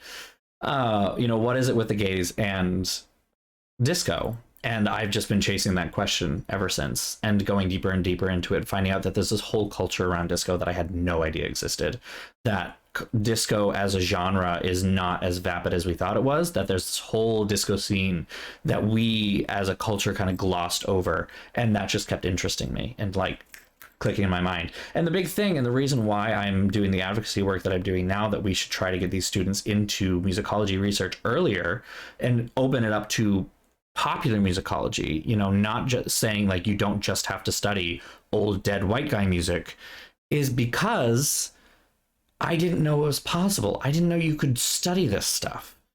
Like, I know that there's a university here in Boston that has a degree in musicology that is pop musicology, right? I have one of my former supervisors got her degree there. She's a punk, like her background is in music business and punk rock journalism. And she got a degree in musicology from there. Like, she's not classically trained at all. I have another friend who went there and wrote her dissertation on Lady Gaga and her effects on the popular music scene. And I'm like, I fucking wish I could have done that in some ways. So yeah, I definitely didn't, I fell into it in a lot of ways. Is Wagner the reason you don't like opera? So the reason people don't like opera is it's multifaceted, but he is definitely a reason for he is definitely the background of why a lot of people don't like opera, because you know, he created the very modern idea of you sit quiet and still in your seat and you don't react in any way, shape, or form to the music that's happening around you. It was actually considered the norm before Wagner to clap when you liked something in music, even if it was classical music. It was regular to shout and to yell and to laugh and all these things that we actually were okay with in other music contexts, you know? There's even a certain level of context that it's okay in jazz, although again, like I said, rich people are trying to do the same thing to jazz that they did to classical, by setting up very clear expectations of what is and is not acceptable. After someone plays a solo in jazz, a lot of times people will clap, right? It's usually considered polite to clap because they just did a solo. Solos are really fucking hard. They're improvising on the spot and just going, you know, and it's now almost like it's baked into the culture of listening to jazz that now you have to clap when that happens, right? In the same way that it's baked into the culture of classical music that you don't clap between movements, even though a lot of people do. I used to get pissed off by it, but I don't anymore. The funniest thing was actually when the moment that it clicked for me was when me, as a classically trained musician with a master's degree in music performance, clapped in between the third and fourth movements of Tchaikovsky No. 6. The Pathétique, which is infamous for causing people to clap at the end of the third movement because it sounds like the end of the piece, right? And when I did it, I was like, I can't be mad at anyone else for doing this. That's stupid. I'm super fucking educated and I clapped before the end of the fucking song, the end of the piece. Then, you know, there we go. So yeah, a lot of people do just like ballet better than opera. I mean, personally for me, I find ballet to be actually kind of boring. I love the music, but and I love the music and I think the dance is incredibly impressive, but I don't know, something about it just doesn't work for me. I am so jealous that you got to go see La Scala Ragnarok. I am honestly jealous. That's really fucking cool. CJ doing a dissertation and they're starting to move away from it. Absolutely. Like, we actually we're processing our dissertations at the moment because it's the end of the semester and we're, you know, DMA students are starting to get theirs in. We have had dissertations that are like exactly 55 pages long, which is the minimum. requirement. And it is funny to me when we get a student who we know is like actually kind of academically gifted and they turn in a 55-page dissertation. They're not doing any more than that. And we actually have like a dissertation that comes in its own box that's like this thick from a DNA student. But to be fair, it's basically just a transcription that they did. You know, so I'm kind of more scared of the fact that it is like hundreds of pages of music score and being like, how long is this fucking piece? Originally it was for orchestra and computer, I believe, and now they transcribed it for orchestra and orchestra, so it's a double orchestra piece. And it's printed on 8.5 by 11 paper. So it's hundreds of pages long. It's absolutely insane.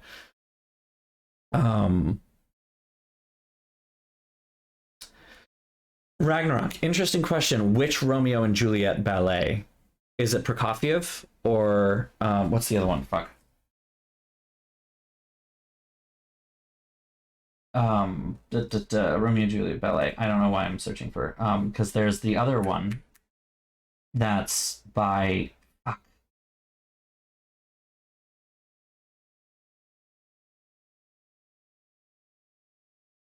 I'm gonna run into the Prokofiev problem, aren't I? Oh God. Did you? Fuck. There's another Romeo and Juliet ballet. But if it's Prokofiev, I fucking love that show.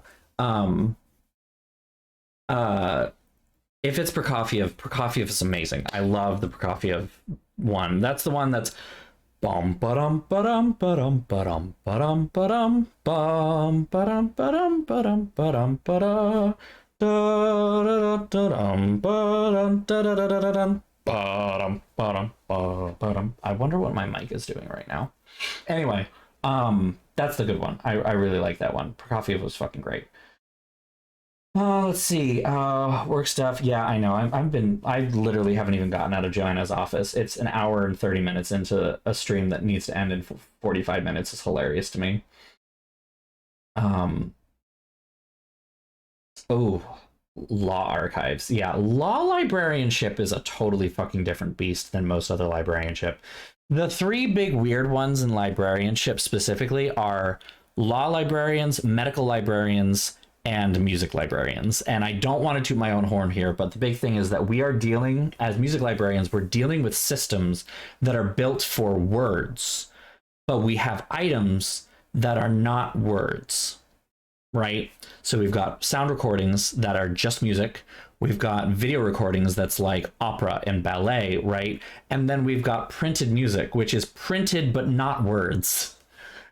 It gets complicated real fast. And so I think those are the three weird types of librarianship.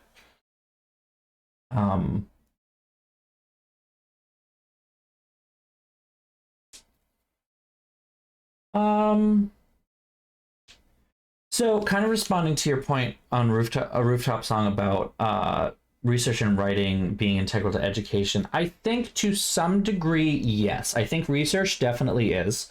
I think the how-to of research is a lot more important than the actual research itself. As long as you know how to research, I'm happy. Where things get complicated when it comes to music education is that it's not a liberal arts education, but we have shoehorned it into a liberal arts atmosphere, and that's where things get complicated. I had this problem when I went to my first degree, my bachelor's, in a big public state school.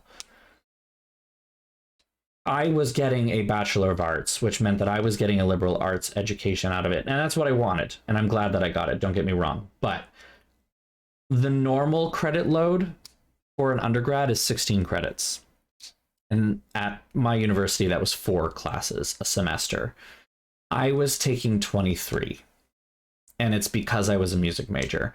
It's because the conservatory system for Western classical music is not designed to give space for liberal arts education, because that's not necessarily what it's for. It's a weird half measure between the master apprentice model that existed before and a formalized liberal arts education, right? It's kind of halfway in between them, and we never really figured out the best way to make it work. So music conservatories requiring DMA students to submit a written thesis, a written dissertation, kind of ends up becoming a bit of a performative measure for the sake of legitimizing music as an academic field and less actually creating good academics. And that's kind of the problem that I have. I'm not saying that you're wrong completely, but I'm also saying that there is a bit of a reason why music schools are realizing now that maybe this wasn't the best move. You know, it's a little bit like asking a plumber to come up with a dissertation. It's one thing to teach people how to write, I think, and it's another thing to ask people to write what is essentially a small book. For something that, while it is the terminal degree in the field, it is meant to show mastery of the field itself. And when the field is music performance or some kind of performance, writing isn't necessarily a component of that. Whereas with other academics, like, say, you know, any of the social sciences or other liberal arts fields like English or history, you know, if you're getting a PhD, the reason you're getting a PhD is because you want to teach, right? You're getting to the point where you're going to teach at a college or collegiate level. And so the way you show that expertise is through your scholarship, through your research. And so in some ways, those are more degrees in research and scholarship than they are necessarily in that field.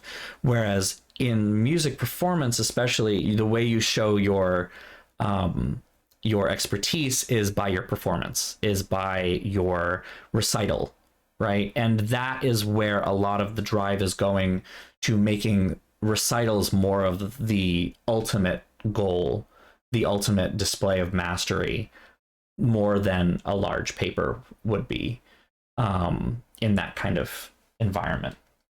CJ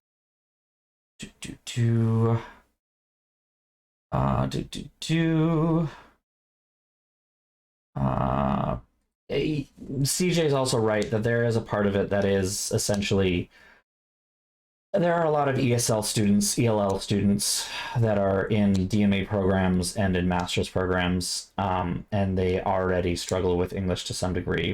We definitely have that particular problem.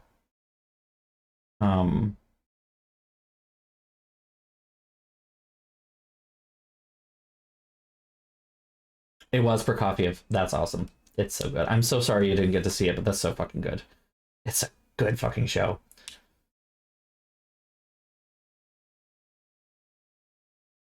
Right. I'm sure the dissertation will go well, CJ. And honestly, if you need any help, feel free to reach out.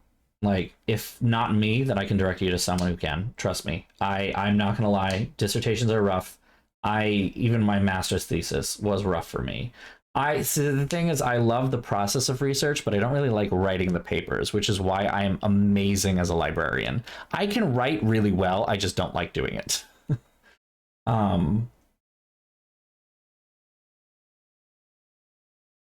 So Rooftop Song, you are right in a lot of ways.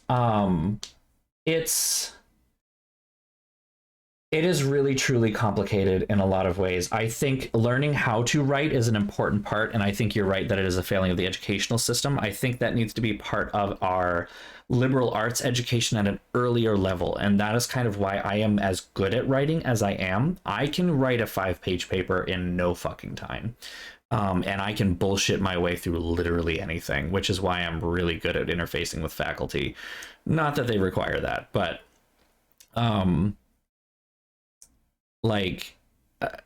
it is unfortunate to me that I feel like I got a lot of that entry level how to writing stuff from high school, and a lot of people did not. You know, I got that from my secondary education. So, you know, I came in to undergrad kind of already knowing how to write and write well.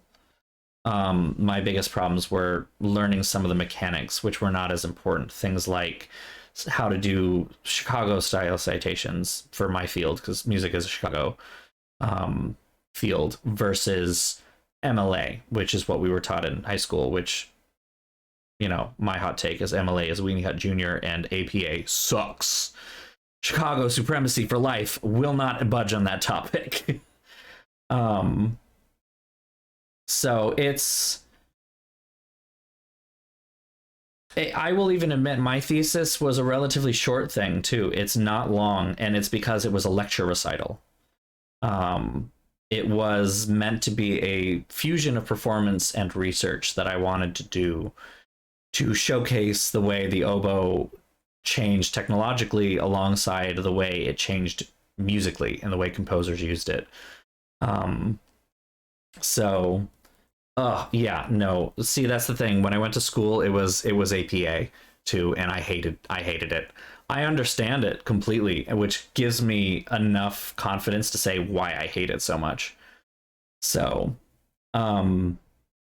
yeah, it's a complicated topic. I think there's a lot of discussion going on in different circles, and there's talk about academic rigor and what is important, what is not to do things. I think moving away from papers as the default is also something that I'm actually welcoming in a lot of ways. I'm actually on a committee at work to talk about academic technology standards and competencies that we're going to kind of start requiring. Like, what are we letting the students leave the college with in terms of what can they do technologically?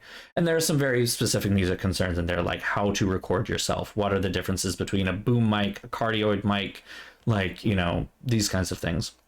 What's the best mic for your instrument?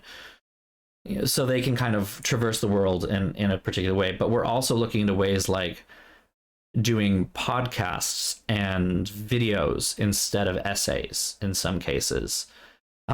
If only because that's kind of where a lot of scholarship is going. You know, the article / book as the pinnacle of scholastic conversation is quickly changing, especially with the way that a lot of YouTube essayists like Philosophy Tube, ContraPoints, Jesse Gender, I'm blanking on this guy's name, does a lot of gay media analysis, and I watch James Somerton. There it is. You know, these are essentially just spoken written papers. They're all well researched, well cited, and the only difference is the presentation itself. And I think kind of teaching some of that and becoming conversant in that and starting to allow that in academic spaces is kind of an important way to help us survive, because, you know, it's not that the written word is dying, it's just that it is a very slow process. And not that video production of these people is any faster. I mean, ContraPoints put out like one video a year at this point.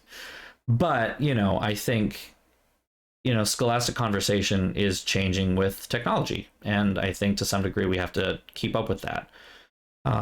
The rise of AI is something that's definitely, I mean, you even admitted to some degree it's a point of conversation in our field, for sure. I'm definitely getting a lot of questions from faculty about, like, what do we do about AI? And in a lot of ways, I think this is just kind of a transition period where it feels scary because we don't really know the capabilities of this program, and we certainly have students that are trying to abuse it. But we kind of have always had students that have tried to abuse academic dishonesty. I mean, that's why those policies existed in the first place. We'll develop new policy and new tools to work around it, I think. I think in the interim, we're just going to have to deal with that kind of awkward growth period where we just don't really know how to respond yet because we haven't figured out the right ways to.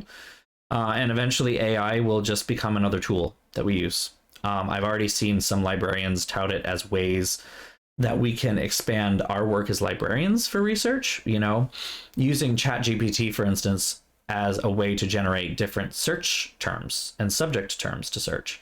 And I am absolutely loving that idea. Like, sitting there at my desk and buffering while my mind is trying to go through all the synonyms for this word is really stupid. And at a certain point being like, I can just ask the computer to do the things for me.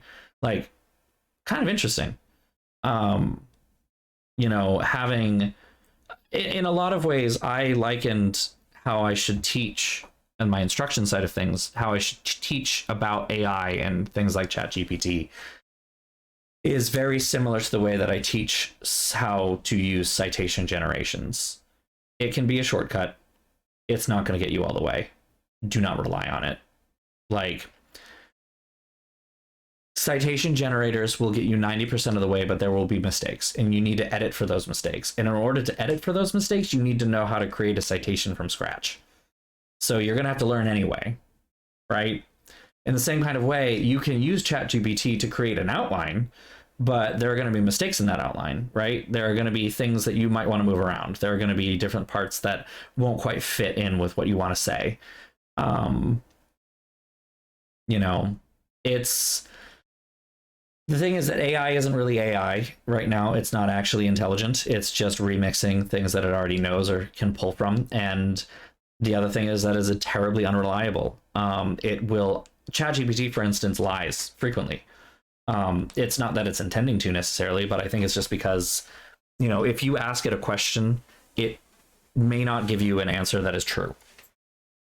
And so, you know, the easy way to work through it right now is just to be like, listen, AI is not there yet. It's not there yet. It's too much in its infancy in terms of a technology that we cannot rely on it to give us accurate information. And therefore, you as a scholar, as a budding scholar, I'm talking you, not you directly, but you as like the students that I would speak to, you cannot rely on it to do your work for you. It's not going to do that. And you might be able to get away with it a couple of times. You might even be able to get away with it for all the time. But if you don't learn the skill behind it, you know, if you don't learn the skill of writing, if you don't learn the skill of creating a resume, if you don't learn the skill of writing program notes, there's going to be a time where you make a mistake, because there's going to be a time where the AI makes a mistake that will embarrass you professionally. And it may be hard to recover from that. So to avoid that, to avoid any potential allegations of being fake in some way or getting basic information wrong, learn enough to get by. And like I said, like, you have to learn how to create a citation from scratch in order to edit a citation that a machine generates for you based off metadata. Which is basically all the AI is doing, to be honest. It's basically the same thing, because it's not actually generating anything new. So it's just remixing what it already has heard or can scrape from the internet. I just don't think that AI... I'm not going to sit here and pretend that AI isn't already disruptive. It is, absolutely. You know, I have a lot of friends who are visual artists, and I can understand the fear that they have that, you know, a lot of, I won't say easy money, but like basic design work can get replaced by AIs at this point, because, you know, especially when you're dealing with just like create a logo for me that looks like this, the AIs can do that. And, you know, creating branding guides and things like that. But I think the idea that AI will replace human created art is a little bit of a misunderstanding of why we consume art.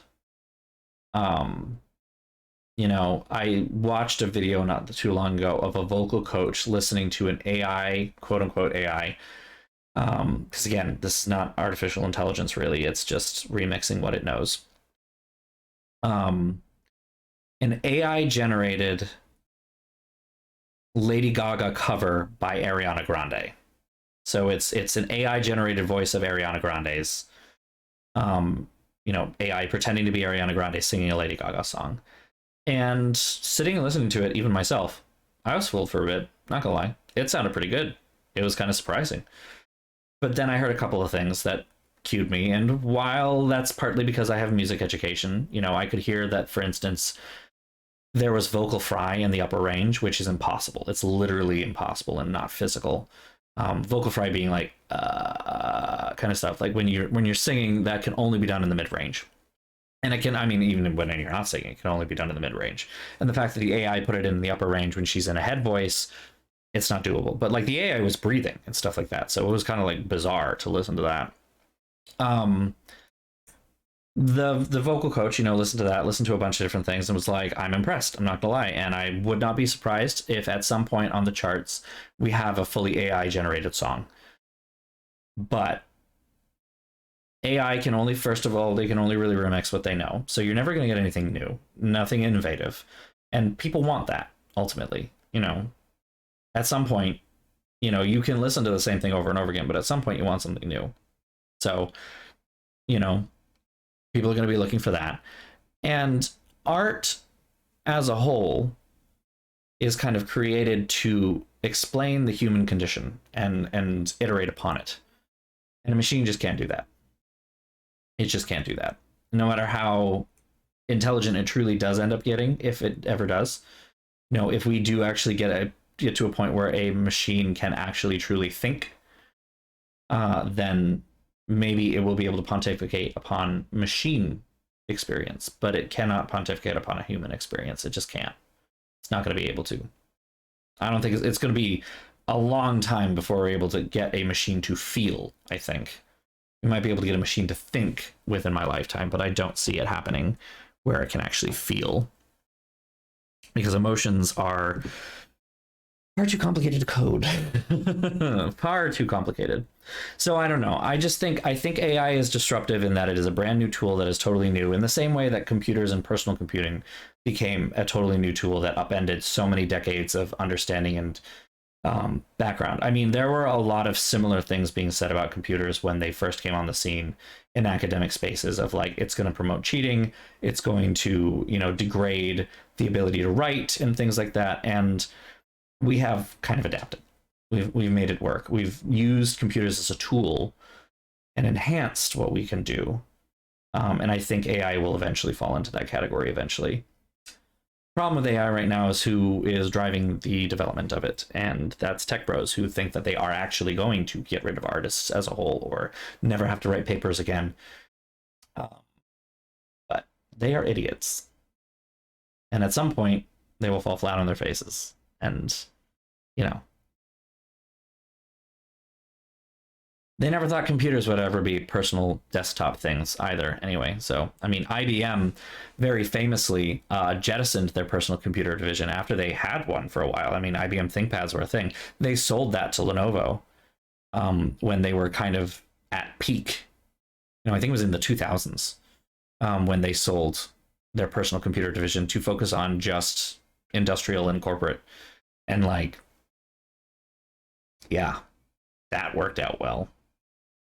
Everyone has to have a laptop now. It is now 2 hours into this game, and we haven't left Joanna's fucking office. God damn it.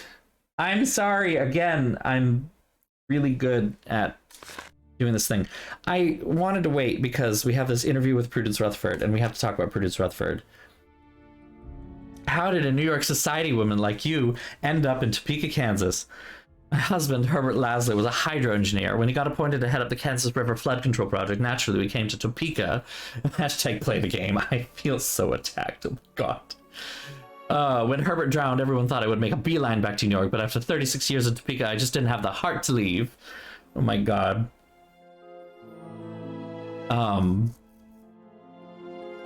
I find it interesting you never took his name. That was almost unheard of at the time of your marriage, wasn't it? Not completely.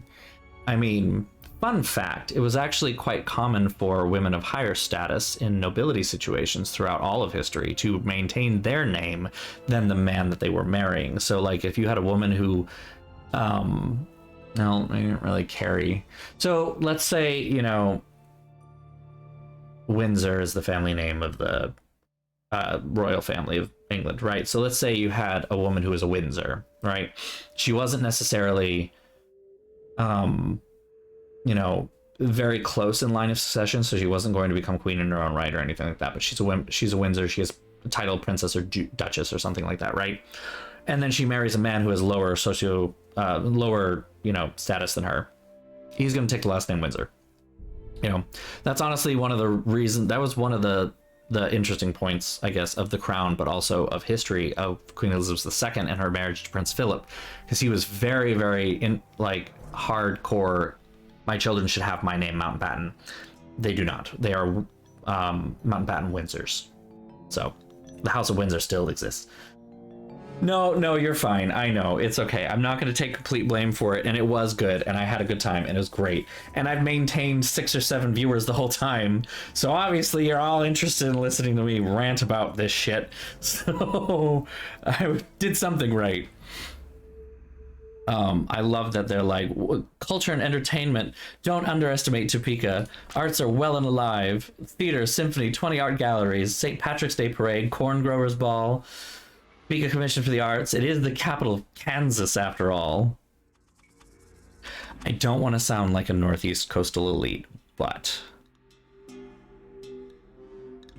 I mean, yeah. So I want to tell a quick story. I went to Disney in 2020. Right before the pandemic hit, I went to Disney. And one of my favorite parts of Disney was actually Epcot. Now, I have lived and grown up in New England my entire life, right? You know, I didn't grow up in Boston, but I grew up very close. And so I, like, for instance, I was born in Concord, Massachusetts. Do you want to tell us a story? Sarcasm. I was born in Concord, Massachusetts, and I did not realize until like the last 5 years or so that the Concord, Massachusetts I was born in is the same as the Battle of Lexington and Concord. Shot heard around the world, all that shit. The Revolutionary War started in the same place that I was born, right?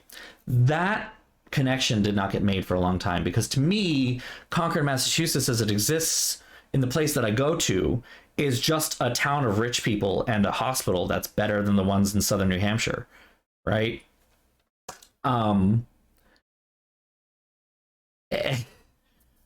And then, like, to some degree, Lexington and Concord, the Battle of Lexington and Concord is like national myth, like kind of history, right? It's like, oh my God, that happened so long ago and was such a big deal. It's like totally separate from the reality of this little town that's posh as shit and full of annoying people that are posh because they're annoying, or vice versa. I don't know. Then I go down to Epcot, right? And we're doing a drink around the world challenge. We get to the American Pavilion, and the American Pavilion is basically just like the Disney version of Philadelphia smashed into Boston, right? It's got like Philadelphia's Independence Hall, but cobblestone streets. They're serving Sam Adams beer.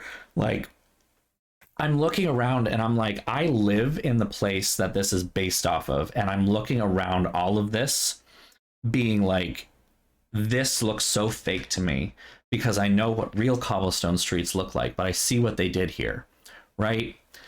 But I'm surrounded by people, and I noticed this. I am surrounded by people that, for them, coming from further west, right, which is newer part of the United States, this is like, it might be a pastiche, but is a pastiche of history that they are not constantly exposed to. So it looks more real to them. And to them, like, I experienced the same thing in the other pavilions, the other country pavilions. Like, I had the same feeling that I had in the American Pavilion that I had in the Montreal, and the Canadian Pavilion, Montreal, basically, or not Montreal, it's Quebec City. Anyway, it's Old City Montreal / Quebec City. It gave me the same vibes. I'm like, I've been here enough times that I know that this is fake.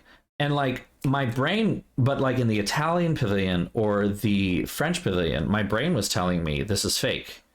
But I'm kind of looking around and I'm like, this kind of does feel a little bit like Italy in some ways. Like, it's a pastiche of Italy, but it's like kind of Italian feeling. I get it. So I was kind of noticing that I'm like seeing through all this because I live there, but other people aren't seeing through it because they don't live there, right? I don't know. It's weird to live in a place that's got history to it that in some ways feels divorced from the place that I live in, but like it's so normalized here. I don't think about it. Like, I went on a walk last week and one of the streets I walked by just had exposed cobblestone. Like, it was in an alleyway. And like, I looked at it and I was like, oh yeah, cobblestone. And then I thought about it for a minute. I'm like, that's kind of interesting, huh? Like, we have paved roads everywhere, but that's just a little bit of cobblestone that's peeking out, and they paved over it. Like, that's Boston. And yeah, Ragnarok, you are absolutely right. Italian history, Boston, any European history, any Asian history, you know, place where Western civilization or currently established, continually running civilization that was not torn down by invading peoples. Hashtag white guilt.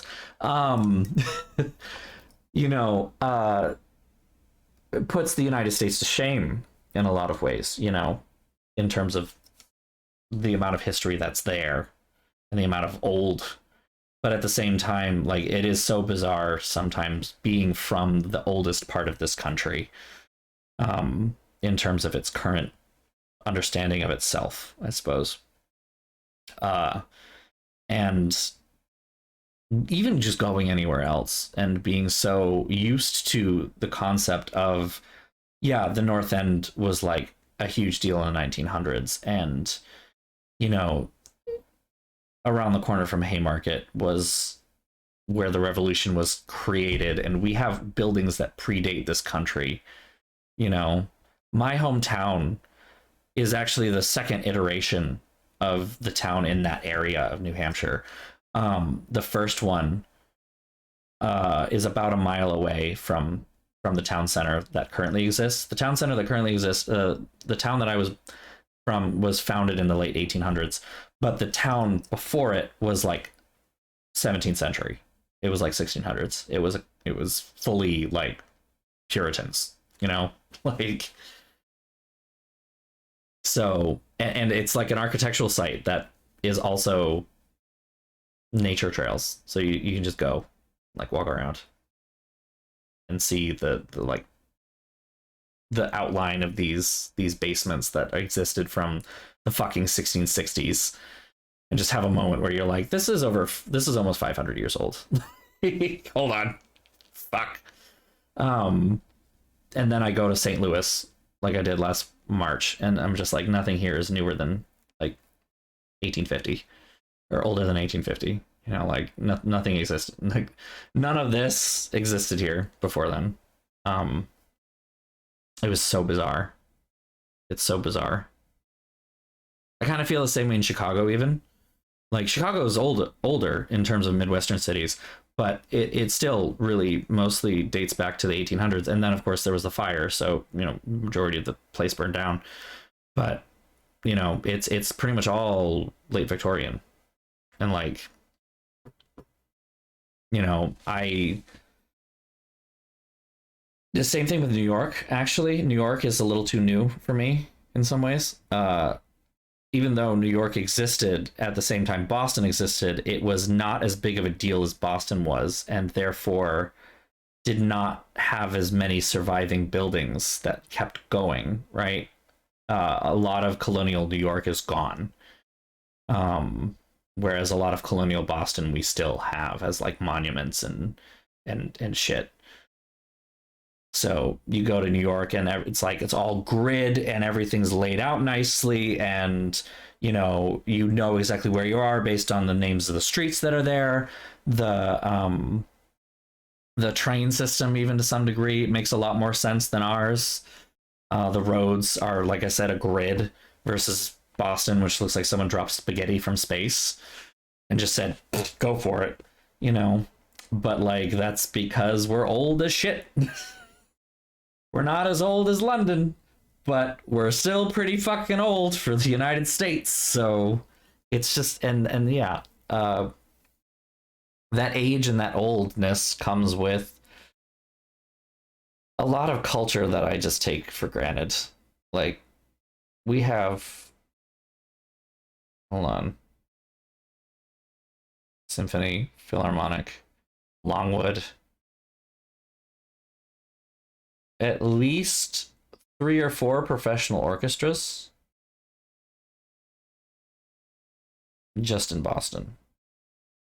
And that's just professional orchestras. We have 2 conservatories, if you count only music schools that are independently music schools. 2 conservatories, but if you count conservatory style departments, then we're talking about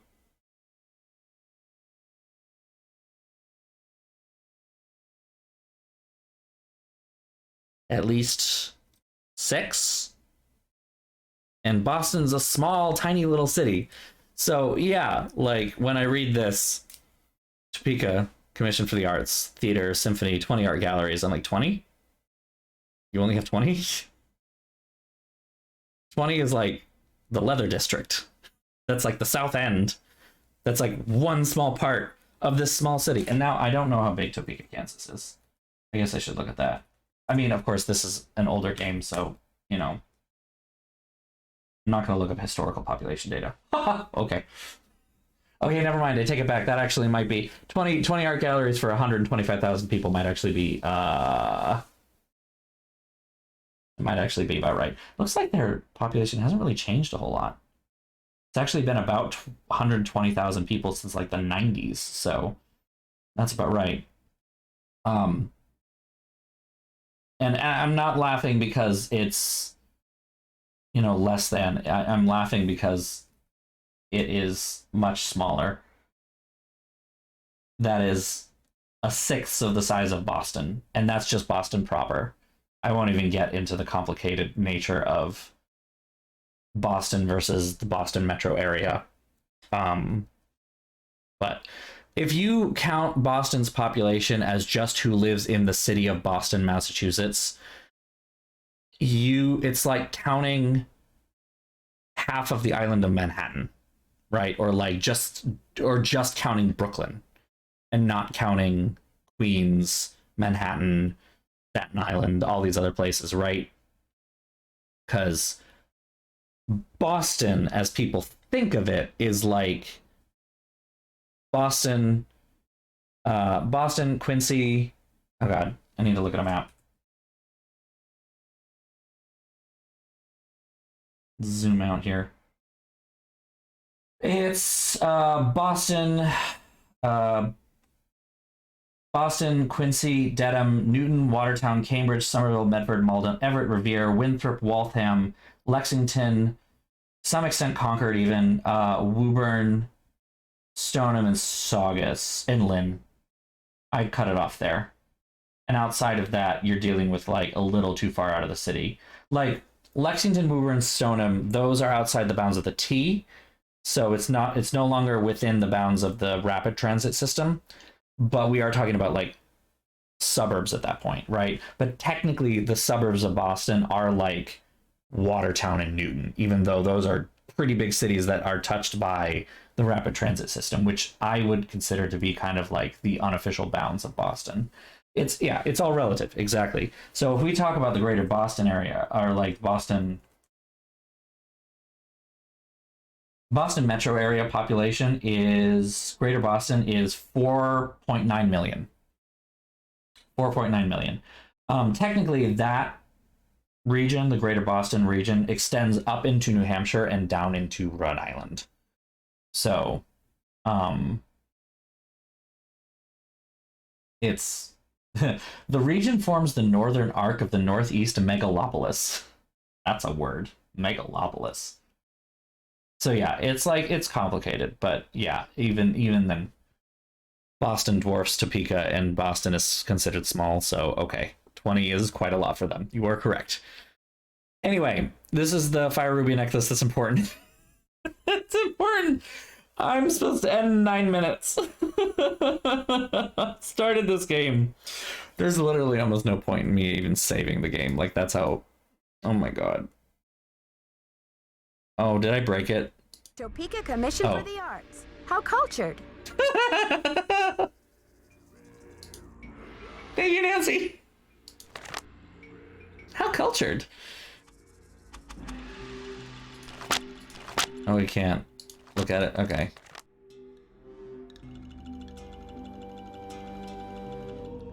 So we still haven't gotten to the point where we can back out without closing all of the pages. Locked. But what's locked? What's locked is playing the actual game, and it's locked behind the ultimate boss of having to listen to me stop, get to the point where I stop talking about dumb things. Oh no, you're fine. It's just, it's funny because I was saying the same thing, but in a sarcastic tone, because I'm a Northeast elitist piece of shit. I mean, you want to talk about, like, Punchy LaRue. There it is. It's gonna keep coming back. Everybody keep getting ready for that. Snooky McGee. I love these fucking words. These are definitely names. Marquis del Falcone. That's a word. All right. Oh, no, come on. Then we can go over here. What do we got? IU into Bayou. Like, it's a good thing it's not a walkthrough. Oh my god. Salamander Jones. Rusty Dents. Commission for the Arts.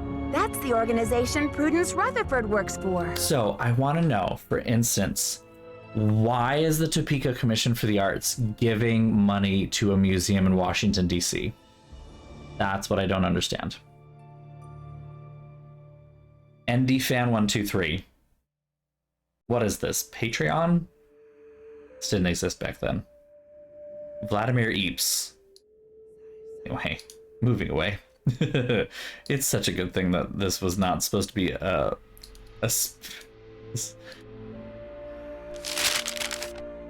Okay, here we go. It's such a good thing that this was not meant to be a speed run. I failed. I failed so fucking hardcore. Addenda to the Planking Monolith loan contract between the Republic of Mexico and Beach Hill Museum, Washington, D.C. Is that actually the title of Mexico? I'm curious.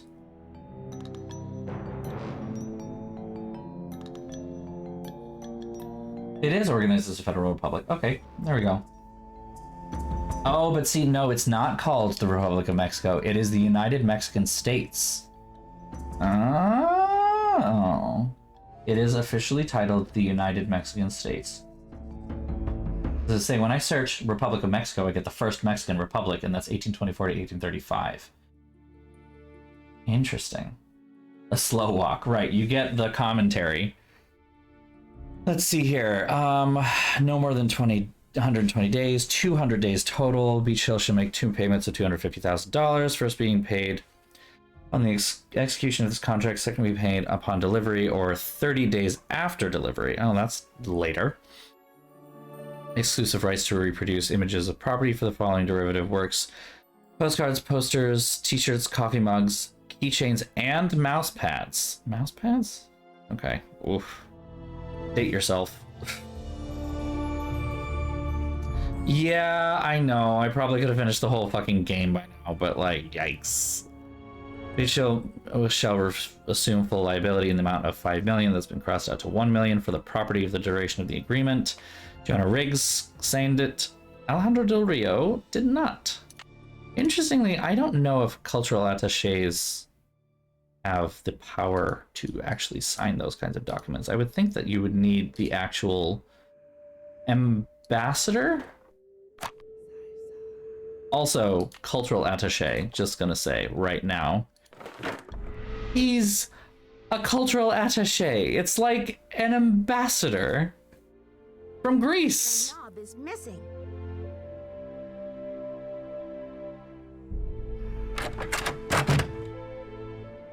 How are the tasks coming along? It's Coleman. The D is silent. If anyone knows what I'm referring to right now, you're not surprised if you know me, but if you don't know what it is, or you do know what it is and you don't know me that well, now you know a little bit more about me. I'm obsessed with that movie. Actually, I haven't started them. Well, get cracking. The last deputy curator was like a tempest in a teapot around here. Cost me nothing but grief. Who was this so-called Tempest? I'll tell you about Sonny some other time. I've got... Sunny. See you around. Sunny. It's about to happen. We get to be introduced to Sunny June. Oh. It'll be good. It's gonna be good.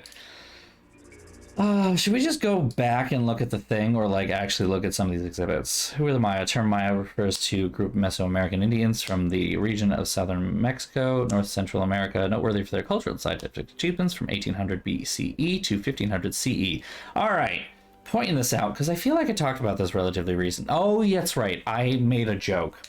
Someone said like, "What does AC mean?" And I don't remember, or what does AD mean? And I don't remember the actual context of it was, but it wasn't about like AD as in like Anno Domini.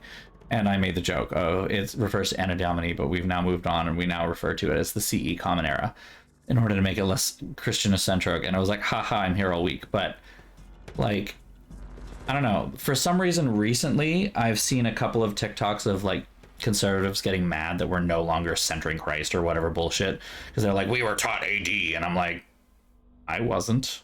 I was taught that that was the old way, and now we use CE and BCE. Like within my lifetime, that changeover happened, and it was kind of painless back then, but now it's a problem. Seriously, nothing can trigger conservatives quite as much as literally anything that they find. Nothing could trigger them as much as literally anything. I don't even know what I'm saying these days.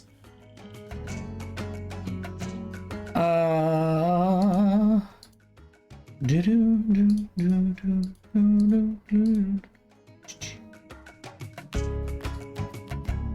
is my favorite song from this track.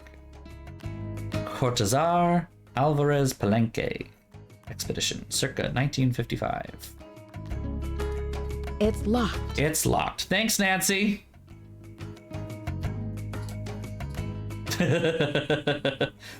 Prefer to take as long as possible, giving you a run for your money. I mean, I have exactly 2 minutes left before I am done. Let's see if we can at least introduce ourselves to one more character, maybe.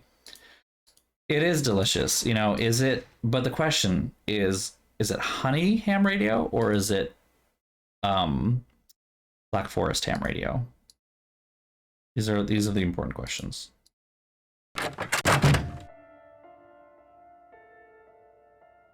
Oh, Henrik's not here. Fuck. I don't know why I'm clicking. I don't need to click. Assistant curator tasks. Look, here we have these lovely Sunny was here moments.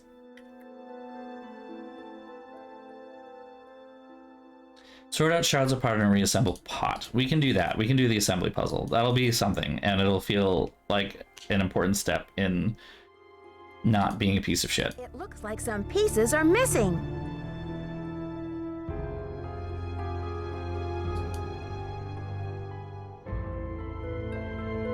I just said that, and yet we have to do things. It's about Morse code. That is probably going to be useful later. Chaco Canyon Cultural Center. That is a thing that we are not. Buy milk. You're not gonna fuck with that because then we will probably break something. It's locked. It's locked. It's locked. Oop. Check voicemail often. You have no voicemail. Press 9 for an outside line. I love her. I would die for her. You have no voicemail. Like, she has a sinus infection, and she's from Jersey. Oh, it's a thing. Boop! Property of Sunny June. Oh, wow. Notes, notes, notes, notes. I hate that bull game. It's all random, or is it? Choosing when I pass, the computer passes. 4 pieces of corn, different than dice. Try Pascal's triangle. 1 and 3 frequency, 4, 2. Aliens did it. Yep, aliens. Aliens. Wow, okay. I guess I was like full hot takes then, huh? I mean, I gotta be honest. Final scene, especially coming off of Treasure in the Royal Tower, is painful. We are now at 11:01. Fuck. I gotta be good, because I gotta wake up and go to work in the morning. I cannot go super late. Shit. Next time. I'm sorry, next time, I promise. Fuck.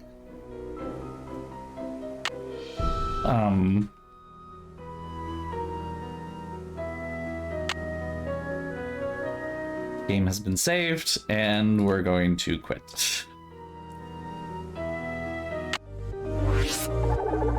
Normally this is the time, or at least so far in the last couple of streams that we've done with Nancy Drew, that's the time that I would do the ranking. But considering that we did not get through the first basic puzzle, I gotta actually play the game next time, I promise.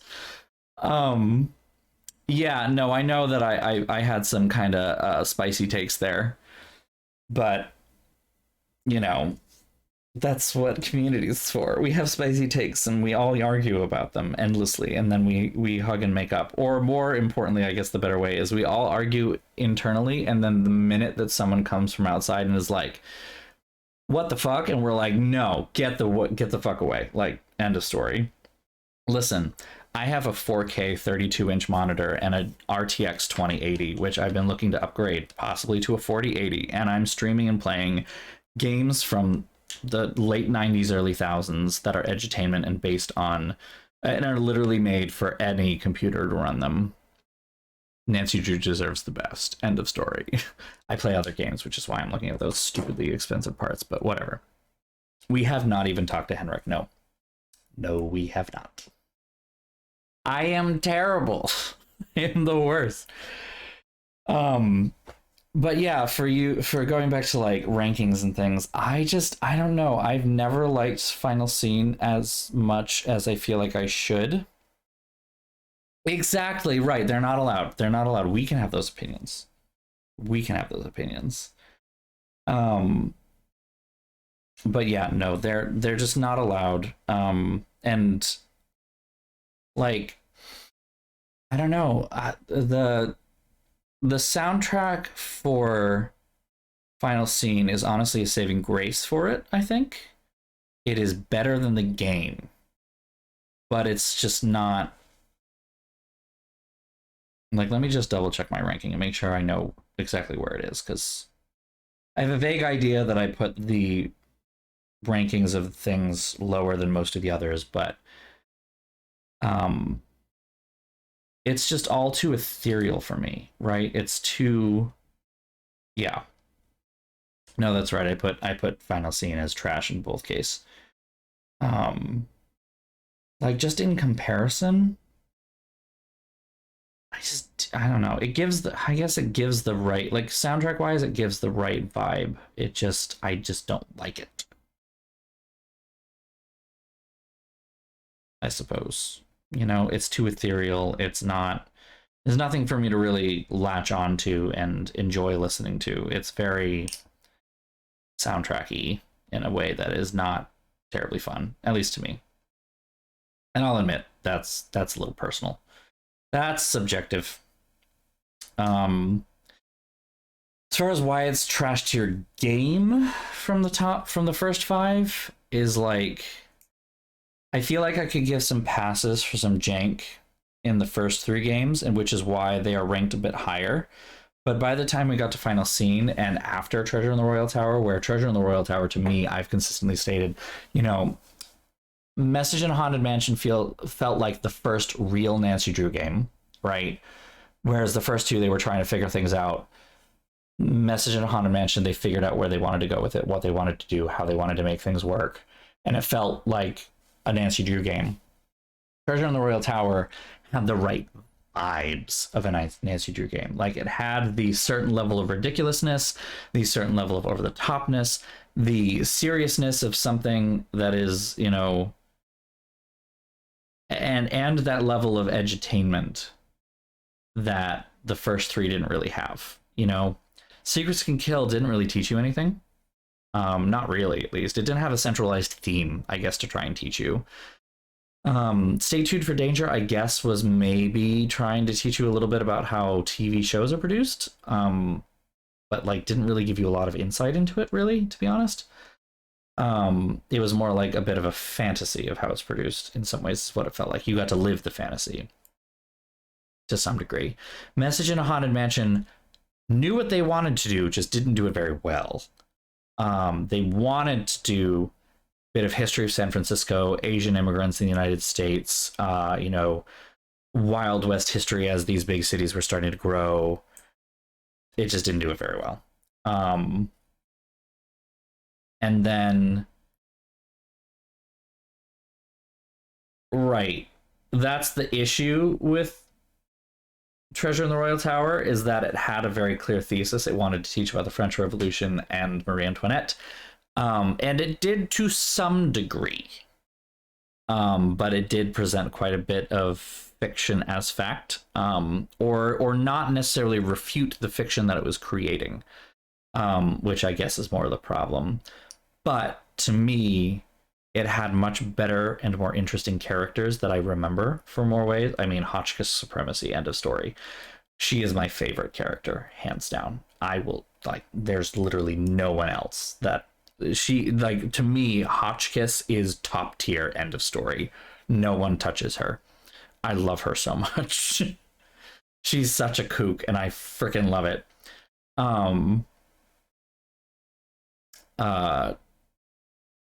I don't know. Treasure in the Royal Tower just hits the sweet spot of, like, this is what an NTU game should feel like when I play it. It had the right amount of puzzles and the right kinds of puzzles, I think. See, I think that the intensity of Finn was too manufactured to me. It felt too manufactured.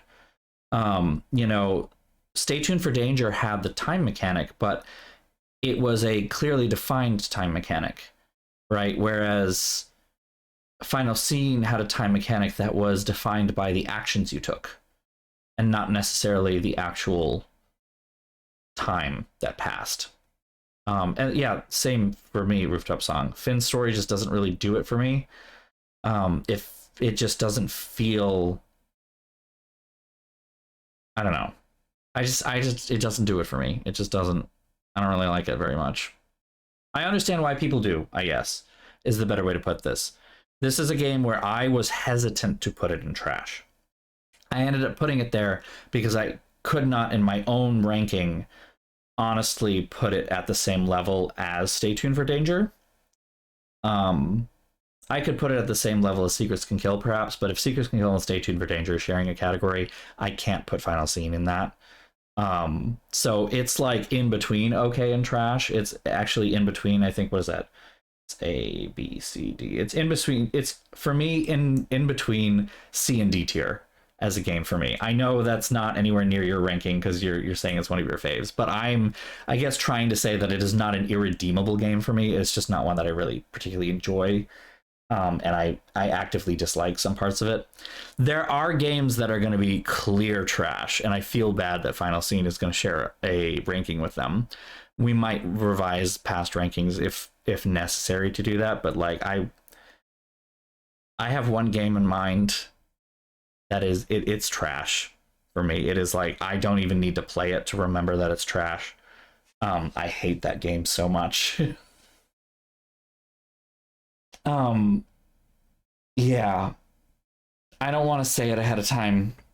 I also feel like I might have hurt some feelings maybe in my introduction when I brought up said game as one that I dislike during other people's introductions. It's not Ice, actually. It's not. No. It's Medallion. I hate Medallion so much. Oh, I hate it so much. I feel bad that I said that, or like when I can't remember who it was. Someone was introducing themselves and they said that they liked Medallion and they liked Medallion and Treasure in the Royal Tower, and my face just, I could not stop my face from communicating my confusion. I think, Tina, you even called me out on it, and that's when I had to bring up, like, I can't stand that game. I can't. I think it was Veronica. Yeah, and I feel bad.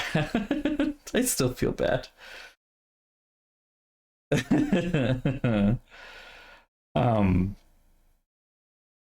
Yeah, I articulated to my boyfriend even some of the reasons why I don't like that game, even though he is kind of watching me play these for the first time on this stream as well.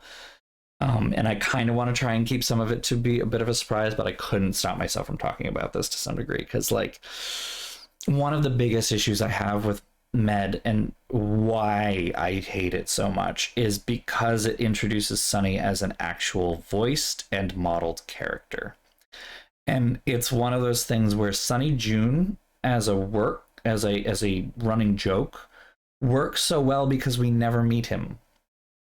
And then as soon as you do meet him, something inevitably gets ruined. You can still do some interesting things and some fun things, but it just kind of like ruined something for me. Like I hated that. And then there's like no story to speak of. It's so contrived.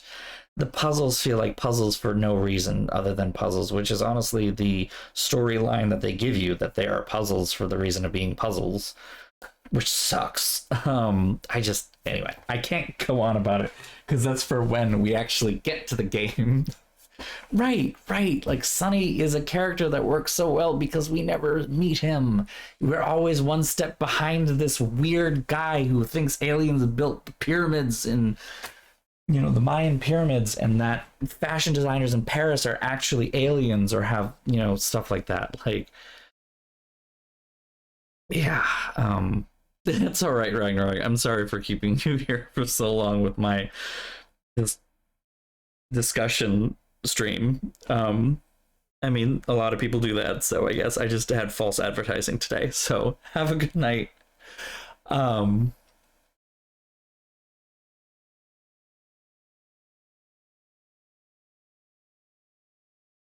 I mean, that's fair. And the thing is, like, I like TRT and I like SSH. I just don't like Finn. And I don't know what it is about it that I just like. It just doesn't work for me in so many different ways. And the characters feel like more stereotype than, I don't know.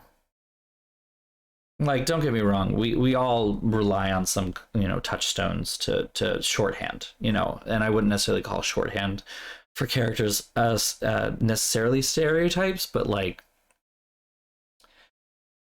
the fact that I can name the characters in Final Scene by like their archetype feels frustrating to me, you know? It's like overzealous activist, bitchy LA agent, airhead movie star, and, you know, how do I talk about Joseph? I mean, he is an archetype. I'm just trying to remember what the name is, basically. You know, disaffected / delusional old man. Stuck in his position, I guess. Stuck in his ways. I don't know.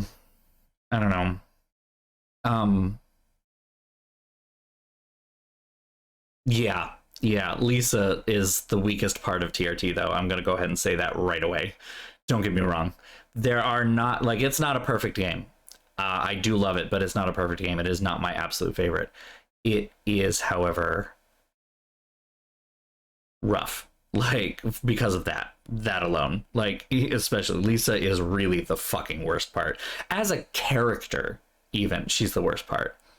Like, and I think that's the way that I can kind of separate out, say, like, to me, the characters in Final Scene felt more like the characters in Message in a Haunted Mansion, in that there were some kind of like pastiche stereotypes and then not much else, right?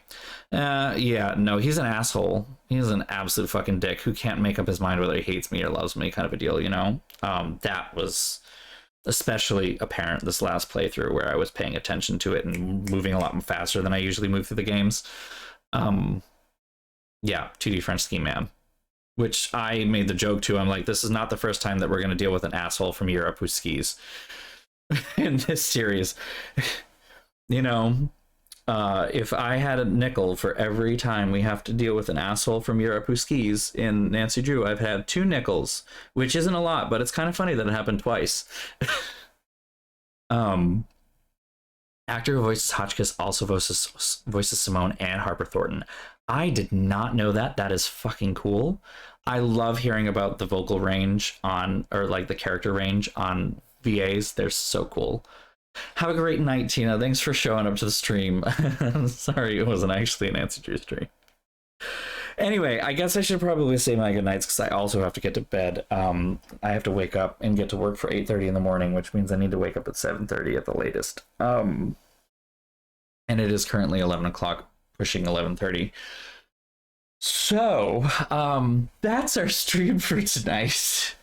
Again, I apologize for not actually playing the game that I said I would play, but I also will not apologize for doing what I want on my stream, which was having a wonderful conversation about topics that I'm apparently very passionate about, and happy that I can show that kind of passion in some ways that people find, I guess, interesting. So I'm glad you all stuck around. Thank you.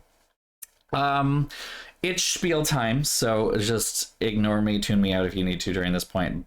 But thank you to my subscribers for supporting my channel. Thank you for the help that you give. If you'd like to subscribe to the channel, the subscription button is right down there. I'd very much appreciate it if you did. And if you have Amazon Prime, you get one free subscription. And if you chose me to give some of Jeff Bezos's money, I would be greatly appreciative of that as well. I want to thank my followers as well. It's really important, the work that you do. It is kind of striking to me. I'm looking over at my second screen here, and I have 99 followers now. I'm literally one away from having triple digits for the first time. I know I've been streaming for quite a few years and I haven't maybe done the right things to grow audiences in some ways, but it is still kind of striking to me when I do get an audience, and it is kind of wonderful that you all follow me and want more of whatever I put out into the world, which makes me feel wonderful. So I just want to share a little bit of my crazy experiences with some video games and have fun doing it. And I'm so glad you're all here on for the ride. So if you hit that follow button, you get notified when I go live. If you want to be notified ahead of time before I go live, you can follow me at BOSTrophyWife on Instagram and on Twitter. I post there very regularly to announce my streams, usually the day of. Not usually. I announce my streams the day of, usually a few hours before, sometimes cutting it a little bit close, I will admit. Twitter is my personal account, so if you want like all of me and completely unfiltered, for the most part, that's where it is. I will say I'm using social media a lot less and less these days because social media is a cesspool, and this is a particular terrible hell site. Instagram, I don't use it a whole lot because I don't always have a picture to go along with what I want to say, so that's my biggest problem with Instagram. But I do have an Instagram, just to let you know. Instagram is a lot more like mostly just stream stuff. If you want like unfiltered thoughts about random shit, that's Twitter there. I do also have a Discord. No, other way. I do also have a Discord all the way over here, by the way. The link is right there in the description. If you click on that, you'll be invited to my little Discord community. It's a nice little thing. We do memes, we have little chats, we have a nice little spot for support and stuff like that, and funny haha moments, just anything you want to talk about. It's a small little community, I'm not going to lie, but it is the most up-to-date for what I'm doing with my stream. So like today, because I was running a little bit late and I needed to eat dinner, that is where I announced that I was going to be half an hour late. So if you want the most up-to-date stuff there, that is a place to do that. It's also where we talk about games that we've played, games we're playing, and games we're going to play. And in particular, I like to open up a lot of polls to talk about what game should we play next. Unless I've got something really specific in mind, I want to give you, the viewers, a chance to weigh in on what you want to see on the channel more. I have said going into this playthrough of the Niche games and this ranking of all of them that I am intending to take breaks. I don't know that I can do a full Nancy Drew playthrough back to back to back. I was actually planning on taking a break after Final Scene, but the temptation of playing Secret of the Scarlet Hand was far too great. So here we are. But anyway, you know, we're in the middle of still playing. We are in the middle of having played through a good chunk of the Monkey Island series. I'm very much looking forward to getting to play the brand new one, for instance, once we finish all the old classic ones. I also brought up the prospect very recently of playing the Siberia series, because that's another classic, really big point and click terms. I'm not going to say that this is a point and click channel, because I definitely play things that are not point and clicks, but I'm very much into point and clicks right now. So but I'm also happy to be doing Answer Drew. So if you want a little bit of say in like what we're going to play after Secret of Scarlet Hand, because I'm probably going to take a break at that point, check out the Discord. Anyway, I also have a YouTube channel, BOSTrophyWife, all the way over there. It has my entire stream archive going back to the beginning of my streaming career. So if you want to watch my original playthroughs of Nancy Drew, when I started the channel, that is the place to do it. It's got everything, even when I didn't know how to work OBS. Oh boy. Didn't know what an overlay even was, let alone how to use it. It's rough, but it's interesting sometimes to kind of look back on some of those things. They're a little embarrassing too. It does have all of my most recent streams as well with the buffer that Twitch requires me to have, which is about 2 days. I will say I don't think I've uploaded my latest video from last week. And that's just because I haven't gotten around to it. It's been a busy week here. So I'm in between roommates, as it were. And then finally, I do have a Ko-fi tip jar. So if you are a subscriber and would like to support me a little bit more, or if you can't give me a subscription at this time, but you want to throw a couple bucks my way, it is my tip jar, and anything you can give definitely would help. Thank you so much all the same. If you can't, that's also totally fine. I'm just happy to have you all here, kind of like I said. So that's the spiel. It's over for now.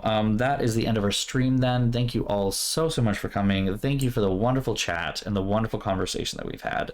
It was lots of fun, even if we didn't even get to play a lot of my favorite Nancy Drew game.